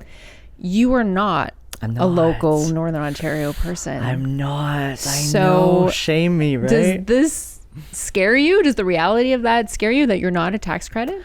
Sometimes, like, when I first found out about this tax credit, because I'm still, like, kind of new to this, like, figuring this out, too, I did feel, like, a little, like, ashamed a little bit. Because, really? Well, mainly because, like, I mean, maybe I shouldn't, because like I have been asked to come up here personally, and like the connections I made, like I love the people and it's very like mutual, and the connections that we've made together too. But because I'm not Northern, like I'm not really benefiting to that tax credit, right? So no, but I mean, I think a production looks at things. I mean, yes, the budget is a very big thing. Yeah. But especially shows like Shoresy and Letterkenny that I have also worked on, I know that they value really good workers. Exactly. And they're very loyal to people who they like, are good to get along with, and are talented. And it's just keeping like a consistent crew who has like a lot of their stuff together. Yeah. They have their shit together. They're ready to work. They're ready to go. And like even the new people that come on to like Shoresy or even SkyMed too, like it's great. It's a big family, and like a lot of them are Northern and local crew. I'm one of the few. There's I think a handful of people from Ottawa on Shoresy this season. Oh, really? So it's great to be welcomed up here for that reason. We are also part of the same union though too, with between Sudbury, North Bay, Ottawa. It's all like IATSE 634, so that's Okay. like the leadway I can come up here, right? So Toronto's a different jurisdiction. Yes, Okay. yes. So we're in the like being under this jurisdiction. Oh my goodness, Jurisdiction. exactly that word. No, I think I messed up. That I am able to work freely between these places as much as I don't benefit to the tax credit. Mm-hmm. Yeah. Does that make sense? Yeah. Yeah. Are you worried that one day the tax credit thing is gonna affect how much you're able to work here? Potentially. Yeah. Potentially, yeah. Yeah. And so, what would that look like if it did turn out that you weren't able to come back? I'd be sad because I do love the people up here. You guys are super talented. The crews are great to work with. It's a consistent family of people that I've been working with as well too. Mm-hmm. And it feels like being one of those family members now. Yeah. Right. And it's also nice just to break away from Ottawa, because I know a lot of Ottawa people don't necessarily have that opportunity to come up here. You know, like they're busy with their other shows there, or you know, they already have their northern crew up here. Mm-hmm. Luckily, being a costume person, there's only a handful of us, mm-hmm. which I'm, you know, to say the least, like I'm grateful to be able to get work, which is really good, you know, and like there's always something happening that I am able to hop onto, you know, between being asked by Jen in Ottawa, Ginger up here, or anybody else, like word of mouth as well too. Like I got on SkyMed by word of mouth, which was amazing, you know. That is so great. Like wow. they welcomed me up here, and it was lovely. So, and a lot of the crew I already worked with from Letterkenny, Shoresy, and other shows too. Mm-hmm. So seeing them again, it was like, this is great. I love it. Yeah. What have you been learning from working in Northern Ontario that you think you can take back to when you work in Ottawa? That's a good question.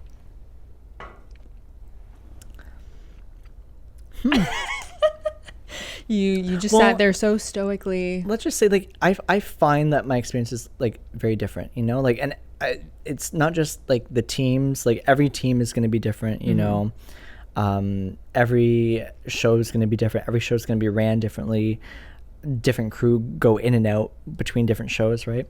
But what I had to take back, and I've been back and forth to Ottawa so many times between up here and there. I don't know, I think it's just like maybe the way that I work.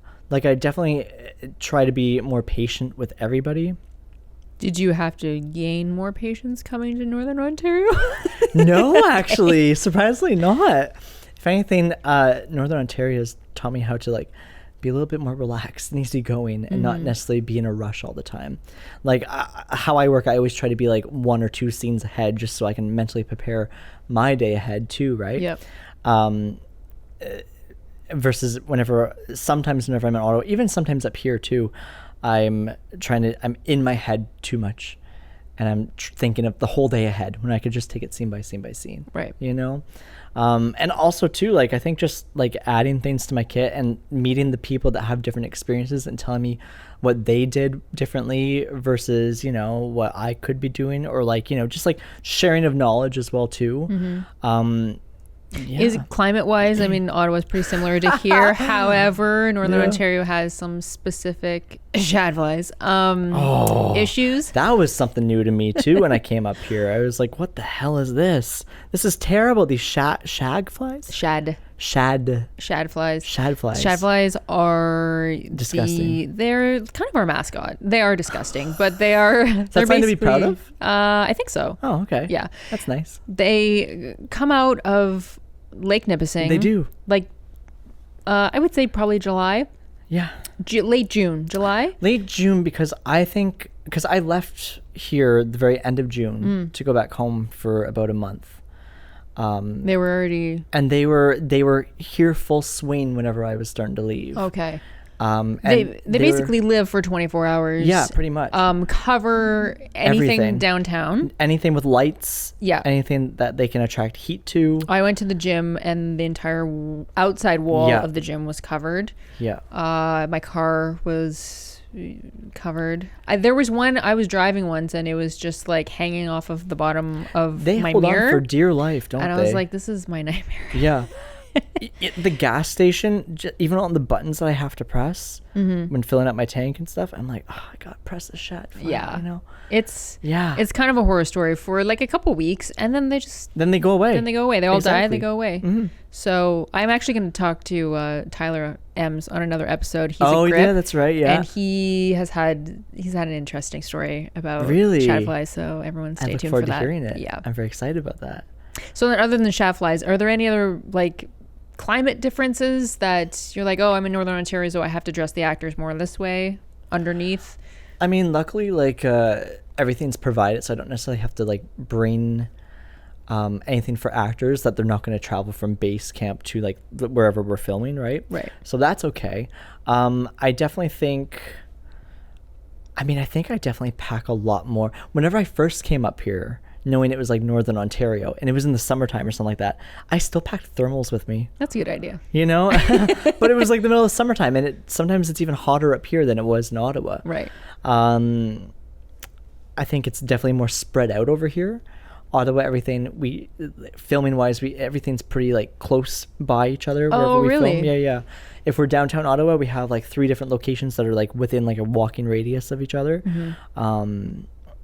Yeah. Oh, that's interesting. Yeah. Yeah, because here we kind of utilize everywhere. Oh my God. And then yes, outside cities as well. So Powassan, Sturgeon Falls, Verner, I believe. I think they shot in Essex County and Verner were close to it.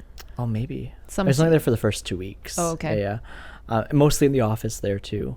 Okay. And in Sudbury too, like between Sudbury, Greater Sudbury, New Sudbury, they have Chelmsford, they have Capriol, like distances that you travel for, right? Yeah, Letterkenny, I remember working on that show, and like sometimes set would be like a 45-minute drive away to like Chelmsford or exactly. That happens quite a bit. Yeah. So then let's talk about Shoresy. I love Shoresy. It's such a good show. This is your second season working on it. Third season, and they're shooting season 4 currently. We're shooting season 4 right now. I didn't do the first season, but I did from season 2 onward. It's been a great experience. Yeah. It's the same crew and creative team from Letterkenny, so I already knew them from the last season of Letterkenny I was on. Now, and this is the show that we were talking about. You were doing a night shoot yesterday. Yes, This exactly. is the reason why. It's a pretty good reason. Oh, yeah. Yeah. It was like, it's overnight shoot. We need exterior shots that we needed. I don't know. It was just... I like overnights? No, but I still have to do them, right? In the rain too, at that. Oh, right. Have fun. Luckily, where we were filming, it was a house and it had like good rain cover, like porch patio, so I didn't have to stress too much. And the rain on and off, so it wasn't too bad. But yeah, it's a great show. The crew's fabulous. The cast is amazing. And how's Jared? Jared's so sweet. He's amazing. I have to say, he's like a gem of a human being. Yeah. Oh, absolutely. Without a doubt. He cares so much for his team. He will remember, if you come for like a daily day, he'll remember you the next time you come. If it's like, if you start on the first day of filming, he'll remember you the last day of filming, you know? Yeah. Great guy to be around. I visually saw him because I did the first 2 days of stand-in. Yeah. I was just filming for someone, but I saw him on the first day go up to each and every crew member, ask them their names, shook their hands, and said thanks for being here. Yeah. He did that to everyone. Yeah, did that to you too. Yeah. Yeah. And he remembered me from Letterkenny. So exactly. Yeah, there you go too. Yeah. No, he's fabulous to work with. Yeah. So easygoing, big heart, hilarious, super talented. Can we just mention that? Like, so funny. His writings and creativity is amazing. Like, oh, so good. It's an honor to be, to have the chance taken on me for Letterkenny, where I was supposed to be the swing and then turned into set supervisor. Promotion right away. It's great. And without the team even knowing me too. So like, Jennifer took a big chance on me, and now she's had me back so much, and I'm so grateful about that. I think that says a lot about you. Thank you. I appreciate that. And stuck around ever since. So it's been it's a big family, and Jared's now a family member, it's it's great. Yeah. So because he's the creator of the show, does he have a decent amount of say in what wardrobe is happening. I know that that's more of a conversation with the costume designer. Yeah. But I'm sure you hear of things. There's even some things on the fly too, where like he'll make up a decision. He's like, actually, like, you know, like if things are even in continuity, if he had a jacket on and stuff, there are times he'd be like, I'm not gonna wear my jacket for this. I'm like, okay, but it's continuity. He's like, it's fine. I'm like, you're the boss, man. Yeah, absolutely. I'll let the designer Ginger know, and she'll be like, his show, okay. I think that happened last night, actually. Oh, really? Yeah. I think he's like also in editing mode in his brain, so he probably knows exactly how he can cut to it. Definitely. And what's gonna matter and what's not. Yeah. And everything looks great in the end anyway, too, right? So like, and no continuity errors. Knock on wood, it stays like that. So it's so good, and like he's so funny about it too. Like last night we thought we were gonna film like a reshoot of yesterday, 2 days ago's quick scene. It was just him. I can't disclose too much. That's fine. He was wearing clothes. And then I'm like, well, you have to put these pair of, you know, pants on for this one. And like they looked, you know, they're same style, different color. It's nighttime though, and we see him go past really quick. So we went to see, he's like, he smiles at me, he's like, I think I'm gonna veto it. And it's like, okay. I said, Ginger will see it, you know. She's like, it's okay. She can talk to me. But we didn't end up doing it, so we were good. Perfect. Safe. We're good. Yeah. He strikes me as someone though that's, like I said, that would think about those decisions. Definitely. And it's not just like a haphazard, like, oh, that doesn't matter. It's like, no. He's diligent about his choices, decisions. Just a clever guy overall. That's cool. Yeah, I always felt I feel inspired when I'm around him. Yeah, and I just can't help but feel like happy and joyful around him as well too, because he brings it, and like he sets the tone for the entire show. Like the first day of filming when you were there as well too, like that was that was one of the smoothest first days I've ever had on a set. He had a lot of dialogue, and there's so much dialogue, a couple changes as well too. Nothing got lost anywhere.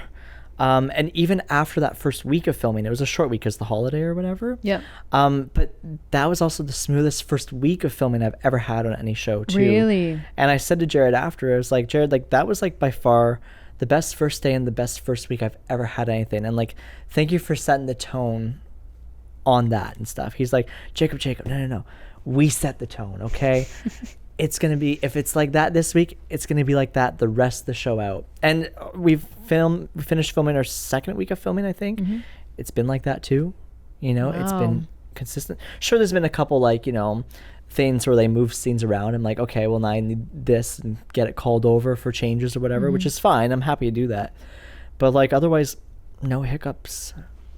You know, just he's still knocking on wood, aka his face. Exactly. My goodness. I think having worked on Letterkenny for a couple of seasons, I think there's a decent amount of crew that have transferred over to Shoresy. Definitely.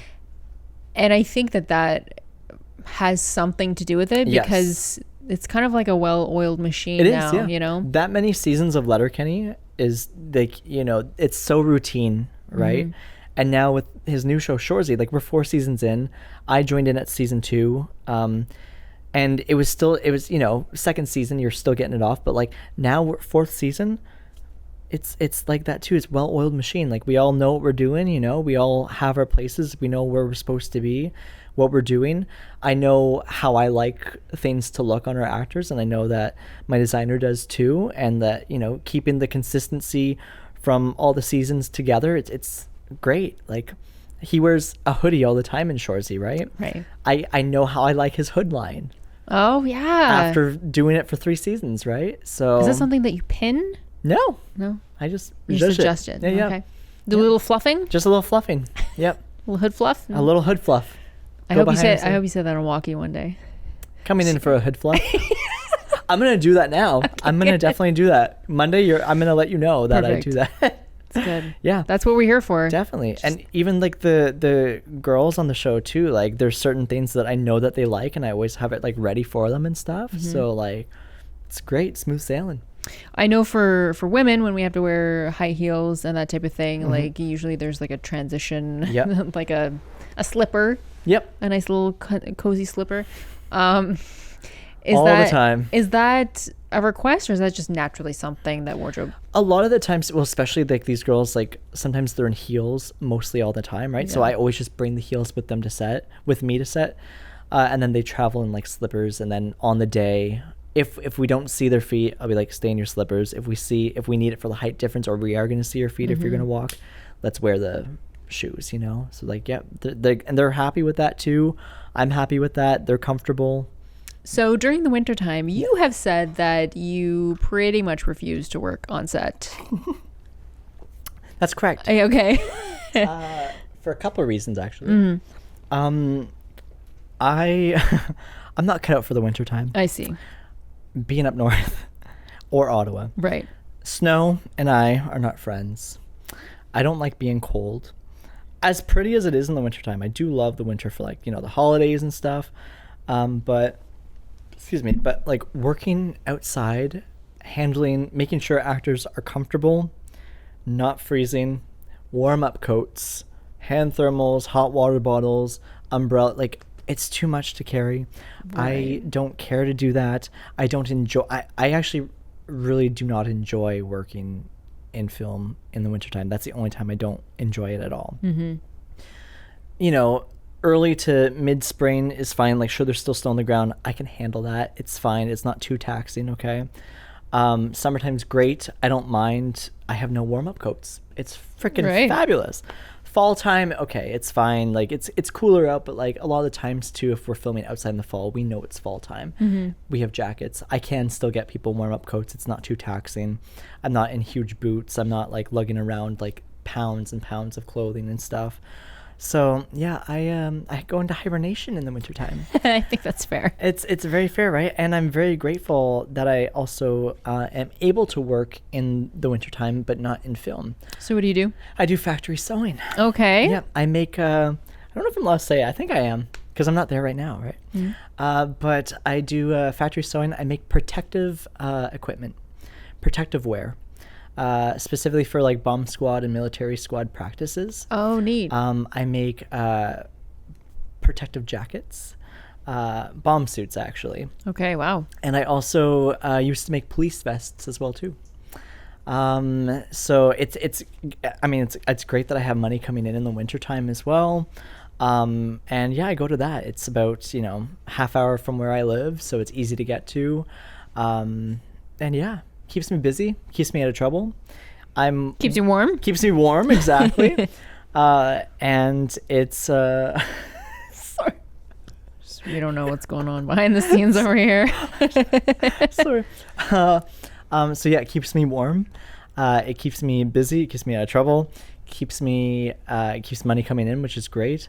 And I'm very grateful that I established being able to go back and forth, come and go when I kind of please. Even if I have, I'd say, more than like a month off at a time, I try to go back to the factory to help out when I can, if I can. In the summertime, though, there's hardly any like factory work available, just because they're so far ahead, you know, and like it's by if they're running out of stuff or stuff too. So sometimes it's not worth me going back. In the wintertime, though, it's great. They start a new, season of sewing and stuff, and yeah, it's great. I'm very lucky. I'm very grateful. And like, not everybody has that opportunity to be able to have what is called like a normie job and like a guaranteed like, yes, you can come back every winter. Exactly, that it's warm for starters, and it's close to home, and it's decent pay as well too. But yeah, it's great. I would say though, like, film is my full-time job, and then that is whenever I can come and go. And I'm so very grateful to the people there that they welcome me back with open arms to come back anytime. Yeah. Wow. That sounds like a great environment then. It's a good deal. And do you miss set when you're doing your factory working, or are you just laser focused on it? I do, because like we were talking about how every day on set is different, right? Whenever I'm at a factory, it's not necessarily like assembly line work, but it's definitely like it's the same thing over and over again. It's repetitive. I start getting anxious towards like, okay, I've been here for too long now. When do I go back to film? Yeah. When's the next show coming up? Or like, 'cause I really start coming back to film end of March. But like, that's still, like I remember one year I didn't work film almost half of November, all of December, January, February, and most of March. That was 4 months. Wow. Doing factory, where I'm starting to get angsty, and like it's like, okay, I know I have to stop doing this at some point. Like I need to get back into film, but sometimes like there's no work for film, right? It depends on like scheduling. It depends on what shows get picked up. Then I just keep working until I get asked. Wow. Yeah. Well, it's nice that you have that to fall back on. Oh, definitely. I'm very grateful about that. But yeah, it's I get the it's not that we want the chaos.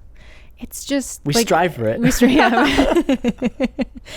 It's just like you said, the different days, what you're doing every day is different. Yeah. So I think our brains are always sort of naturally trying to find that.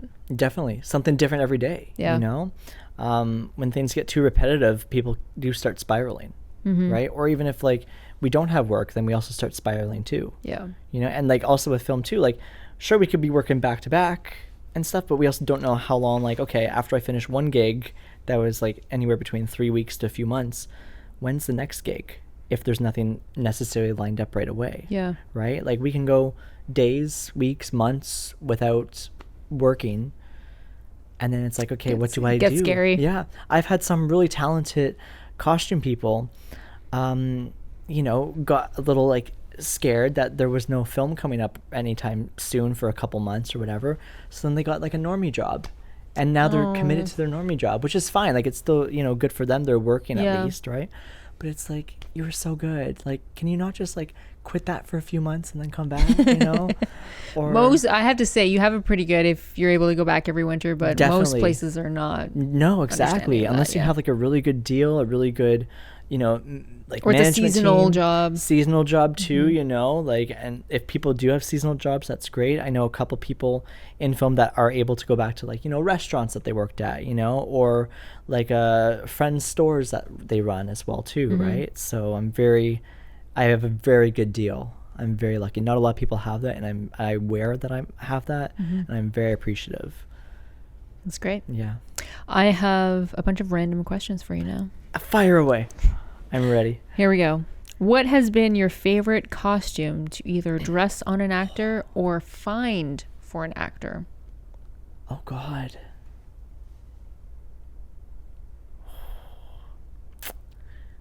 Dun, dun, I think it was probably just as the Jeopardy music starts playing. Probably the things that I am able to like make for actors.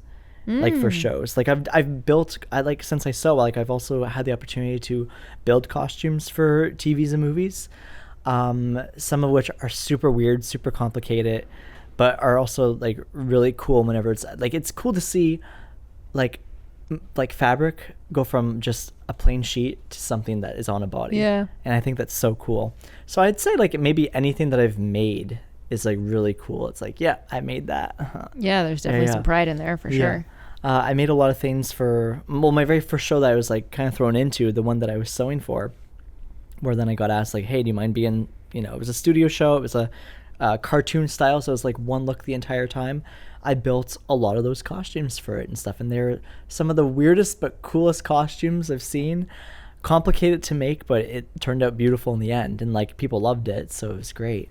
A lot of complex corners and curves and stuff, but it looked fabulous. Cool. Then I did a couple like, Hallmarky shows too, where I'd, even just adding a couple pieces to like garments, like a gusset or to extend it or something like that. It's pretty satisfying and cool to see. It's like, I worked on that. Yeah. It's on a screen now. And it's your own little touch. Exactly. So it's those type of things. Nice. Yeah. Have you ever had to dress an actor in a costume that you personally thought was not right for them? Oh, always. No, never. Every day. Every day. No, that's not the case. But there's some times where I'm like, choices. But like, I'm never going to say that to an actor, because like if they, and sometimes people have been like, oh, they're wearing that. I'm like, shut the fuck fuck up right now. Because if they're starting to get in their head, if they don't feel like they look good in something, they're gonna like scramble, they're gonna get, you know, upset, hurt, they're gonna stress out that they're like, oh my god, I'm not gonna look good, what the heck. And I'm like, shut up right now, you know, like, no, you look good. So I always validate my actors, like, they're great. Has there been stuff that I think, like, you know, like, maybe I wouldn't wear that, or the costume designer has picked it for them and you're like, yeah, sometimes, not all the time. Most times I just show up because I can barely dress myself, so I really have no say in what they should be like wearing, right? But sometimes I'm like, oh, I don't like that color. On them it's okay, but not on me. Right. Yeah. This is actually from a show. Is it? Which one? SkyMed. What? Which one? SkyMed. Oh, SkyMed, really? You'll see it on this coming season. Oh, it was a certain characters? Yes. I'm not disclosing that. I'm trying to mind meld it out of you. You'll see it. Oh, I have a guess, but... You have a guess? I have a guess. Okay. We'll discuss it later. Cool. We'll discuss it after wrap. Absolutely. You definitely have some gossip for us. Oh, God. 100% know it. What Don't do you try to wanna hide know? it. I want to know where you got that shirt from. No, I'm just kidding. That is good gossip. Eh? The thing is, too, like, a lot of people think whenever I have, like, clothes from shows, like, did you steal it? No, I do not steal it. I always ask the designer first. It's like, I'll buy it from you. They're like, no, just have it, you know? So, like, there is a lot of clothes I have taken from shows, but I do ask permission first. I do ask permission, I promise. That's good. Aside from that one thing. No, just kidding. Except for that one really important outfit that they wish they still had. Definitely. It's like, they're still looking for it. And they have to reshoot, you know? Could you imagine? Yeah, that would stress me out. And imagine you wore it to set. That'd be just to like rub it in their faces. F you to them. That'd be hilarious. Oh my God. But in terms of gossip, like, I mean, you have some hockey. You have you have various hockey gossip. Various shows you've worked on. Yeah, various shows. I've done a lot of hockey and sports shows. Yeah, and I'm not athletic or coordinated for it. Neither am I. No. I mean, you don't have to be. You're doing wardrobe. Exactly. But some hockey players, did you know that they sometimes don't wear socks in their skates? That's gotta be. Yeah, that's gotta be something. That's for gotta you. be dank. Sometimes I've Why, also though? heard. Is there a reason? I don't know. I have no idea. There's got to be a reason. There's got to be. Maybe it was influenced by like a professional hockey player somewhere. I don't know. I feel like that would be uncomfortable. I think so too. But maybe like, unless it's like a personal skate that they like have molded to their foot, right? Without a sock that they're wearing. I don't know. And then some people too. I heard this through the grapevine, but there was one hockey player on a hockey show I did, where this guy put Vaseline on his bare foot and then put it in the skate. No. Yeah. Why? Nasty. I don't know. But just you to would slide it in there. You would think that you would want less slippage. I way over my head. So then how do you clean that? Oh, I don't. Thank God I don't have to do that. But you do have to clean the ones for set. No, so actually a lot of any of the hockey shows that I've worked on, I only have to bring back the jerseys, the pant covers, and the hockey like socks. Do they bring their own skates? Sometimes. Okay. Sometimes. So if it's a personal, yeah, put your stinky foot in it. I don't care, right? But like other times it's like, God, incinerate it, you know? Oh, God. Terrible. Yeah, just light that on fire. Definitely. Yeah. Other gossip? Yeah, there's, I mean, I don't know what can I say? I don't want to get anybody in trouble. Oh, no one's going to watch this. Let's just talk about it. Not far from the truth. I've definitely had some interesting encounterments with background actors a lot of the times. Mm-hmm. Not necessarily like SkyMed per se. Just a couple of names. Just a couple. Few names. I might name drop later on our own time. All right, fine. I've definitely had some interesting requests from background actors. Okay. I've had some, like there was this one background actor who was a reoccurring one, but wanted to look different. So he said, I would like to have, it's like not even a hello. It's like, hello, how are you? You know, like I'm a recurring person. I would like to look different. I would like to see if I could get like a mustache. Can you provide one for me? You just... I left them on red. Did you say, can you grow one then? I should have. Can you Next just- time I'll do that. Yeah. I'll definitely say You that can next have time. one if you can grow one in Yeah, the time. 100%. Yeah. Absolutely. It's like if you can grow it in 2 days that you're going to be here as a different character. So what absolutely. actually, I would do that as a joke. Hey, yeah. I've done it many times as a joke. Just give me a mustache and I can be a different person. I say You're it all set. the time. You know, you're set. But I don't actually mean it. I get some interesting, crazy requests. And also, why would that be a wardrobe thing? It's not. That's what I'm saying too. It's like, and then I just left them on red. I was like, I'm not. What the hell are you talking about? Bro? Yeah. Really? So dumb. So dumb. Like, would he put a little tie on it too? Maybe that's where you come in. A little bow tie on the mustache. Maybe unless there's lint on it, maybe I could lint roll it off. You know. But yeah, like even some, like I had so many weird requests too. It's like, oh, I'm requesting to please have like, you know, multiple shirts for me as well too, in case I like get stains on. I'm like, I'm not your freaking. What are they planning on doing during the day? I don't know. That they're gonna stain that many shirts. I wish I knew. I have no idea. They're pre-planning it. Yeah. The funniest is like whenever I have like first time like kids on set and stuff that I've never done background, they think it's the coolest thing, and they're like, oh, when do I get into costume? When's hair and makeup coming to see me? It's like, oh, you're so cute. You're so good. No one's coming. No one's coming, sweetheart. No one's coming. No one's coming to save you. No one's coming to see you. Huh. What other dirt do I have? Sorry, not dirt, gossip. Oh God. From what show? I don't know. I should have thought more about this. I'm sorry I didn't.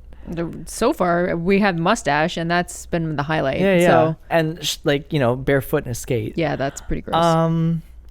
Although I say that knowing nothing about hockey. Yeah. So maybe that's a normal Maybe thing. that is a normal thing because And neither of us know anything about hockey. So. I get thrown into sports shows and I'm like the least like, you know, qualified to do them. And I'm like, I guess, you know, I'm doing something right to be able to do a sports show that I'm not cut out for. What other stuff? I don't know, just like the stories that you just hear on set and the gossip through the grapevines, and like it spreads quickly too, right? Any weird requests from actors all the time, or demands? Maybe demands is the better word. I wouldn't say, like, I feel like actors try to get away with a lot of stuff, and like sometimes depending on the actor, you never want to say, you hate saying no to anybody, right? But there's definitely times where I'm like, I'll inquire about that, but I can't promise it's going to happen. Especially when things are like continuity purpose wise. Yeah. It's like, you can't ruin this. Like, you know, like it has to be the specific shirt that you're wearing. It's not going to be anything different. It's continuity. You have to be, you can't go from one scene to having it on to the middle scene not on and then back to the second, like that last scene. Like, no, it doesn't work like that. Stranger. I mean, I definitely, like, there's a lot of like people that have requested for me even just to simply just tie their shoes. Like, they're full on sitting down, you know. I'm like, can you tie this? I'm like, I mean, I guess, but like, how old are you? Tie my shoes. Yeah. Was that the mustache guy? Honestly, it wouldn't surprise me if it was him, to be honest. God, I've had some people like very disappointed in me a couple times.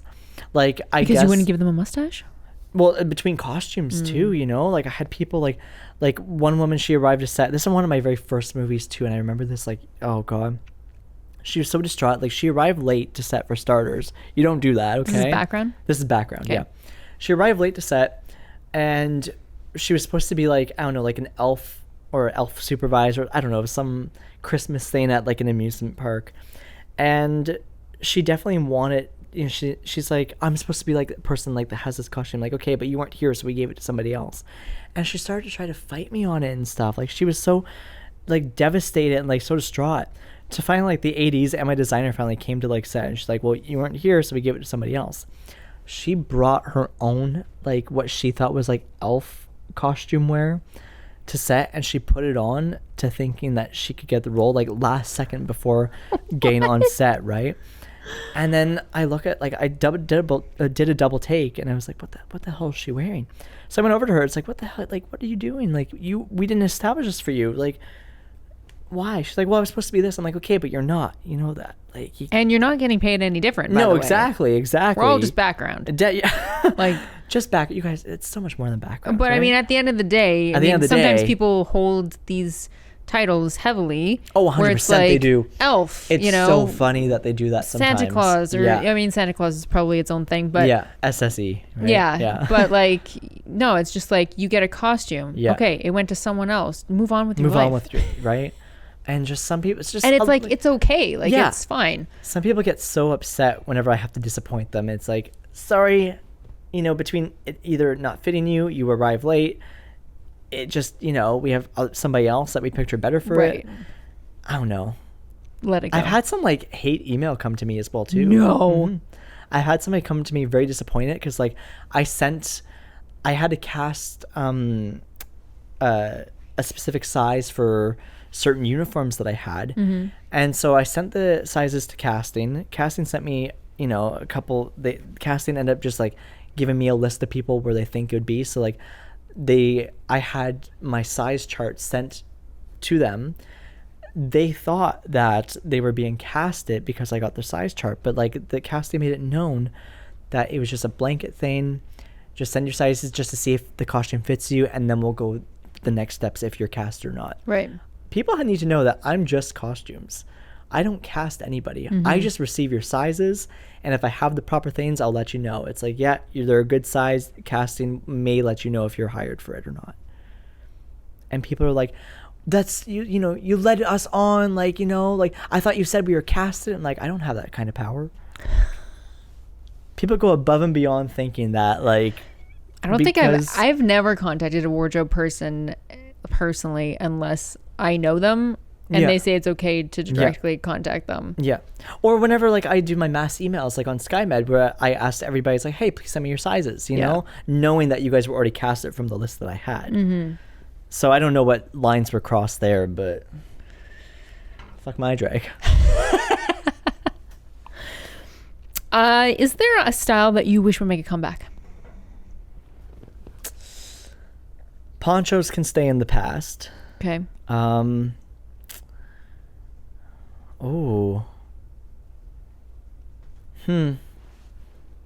really don't like ponchos. Okay. Yeah. So That should be the teaser as well. News alert. News alert. Ponchos are out. What other things? Do you have any? Do you want to see something come back? I have no style, so that's... Neither do I. Yeah. I just show up. Okay. People think because I'm costumes, like I should be like amazing style. No, I'm lucky if I like roll out of bed and actually choose a different outfit. Oh, good. Yeah. Well, at least you know how to dress other people. Even then, that's a bit of a stretch. That's very much a bit of a stretch. I mean, you're doing something right. You're doing something right. Yeah, absolutely. So, that's good. Where do you see your career eventually going? I hope to continue to stay in this. I'm perfectly fine with just being like the costume set supervisor. Who knows? Like I'm really loving it. I've only been doing it for a few years now too. I hope it continues. I hope I continue to go up and create like, amazing things for like with amazing people. I did have a moment where I thought maybe I would do something completely different. Mainly because there was a week that was like a really rough week on set. It wasn't for this show. I forget what show it was. It was a while ago. And so I did like a career survey, and then I was searching a whole bunch of different things, and like some of them were pretty sparking, like maybe audiologist. Okay. Or very like different. Dental hygienist. I don't know. Like, I don't know. But I think for now I'm safe to say I'll stay in this industry for some time. I like to think that with only doing this for a few years already, that like it is a good career I currently have that has been smiling and thriving, and I've been offering a lot of stuff. So I think it's pretty safe to say like I'm good where I am. Yeah. That's good to hear. There's always room for growth as well too, and like trying different things too. Right. I think if I didn't do costumes, I'd maybe try props, maybe makeup. I don't know. Who knows? Yeah. At least you're willing to dabble. Definitely. Yeah. Keep your mind open. But I think costumes is more fun. Yeah. Right now for me. Well, and for selfish reasons. I'm happy to hear that as well. Thank you. Let's hope I can come back and be a BG coordinator sometime. Perfect. Yeah. That's great. As far as advice goes, what advice would you give to someone who wants to get into the costumes department? Ooh, okay. Be patient. Take your time with things. like the best way to learn is to also kind of just be thrown into it and like learn on the fly as well too. Like that's how it kind of was for me. There's really no necessarily like training that goes with this stuff. So like just like enjoy it, be patient, be kind to yourself about it. Like it can be kind of grueling, but just like pay attention as best you can as well too to like your scenes, your costume changes, where things go, how things are cleaned and stuff too. Just be aware of your surroundings as well. Don't cross over if something's like not part of your department that's not a costume. If it's like a grip or like a props person's thing, it's not yours. Don't touch it. And does that help? Yeah. I was gonna add on to that certain skill. It's gone now. Oh, it's right out of you my don't brain. necessarily have to learn how to sew either. Okay. If you do know how to sew, that's even better. It's just another advantage to if there is like an emergency on the fly, then you can do it. I was sorry, I just remembered it now. Like a humility, like a willingness to learn of course. And not always and Absolutely. know that you're not necessarily going to be right about, or you're not going to do everything right, but 100%. like be okay with just learning. Exactly. And like that happens like more often than you think too, like I'm always learning something new on the fly, and I'm also like being like, oh, like different ways of doing stuff too. Having that willingness to work and learn is very important, I find, because you don't want to potentially ruin a whole film by having the wrong costume at a wrong time and continuity and stuff, right? So like just stakes are high. Exactly. And that's so true, really. Like stakes are high in film. You don't want to mess anything up. Everything, I would also say let things flow as naturally as they can too. It doesn't have to be like crisp and perfect. If a collar is going to like rise up a little bit, we can kind of look past that, right? But if it's like fully like whacking out of the way, then it's like, okay, let's rethink what we're doing here. So just be like, make sure you're on your shit. On your shit. On your shit. I like that. Yeah. I think that's a good place to end. Yeah. Well, I really appreciate you being here. If people want to follow you online, not in person, but people want to follow you online, where can they do that? They can find me on Instagram if you want to, at King Jacob Jacob, or I think it's my tech one where I post like some behind the scenes things in film and like theater stuff too. I think it's King Jacob Theater and Film. Okay. It might be on the card. Well, we will, I'll put the proper tags in the show notes below. Thank you. Yeah. Thank you so much for having me. Yay, this you're is welcome. Great. I'm so glad we made this happen. Me too. I appreciate that. I know you need to do the drive back home and get some sleep. That's okay. And I'll see you Monday because I'm going to be on set on Monday. I'm so excited about that. Yeah, it's going to be great. I don't know whereabouts you'll be, but like I'll be around somewhere on set. Nice. So yeah, I'll it'll be come fun. bother you. Yeah, please do. I'm excited. Yay. Yeah, thank you so much again. Thanks. Take care.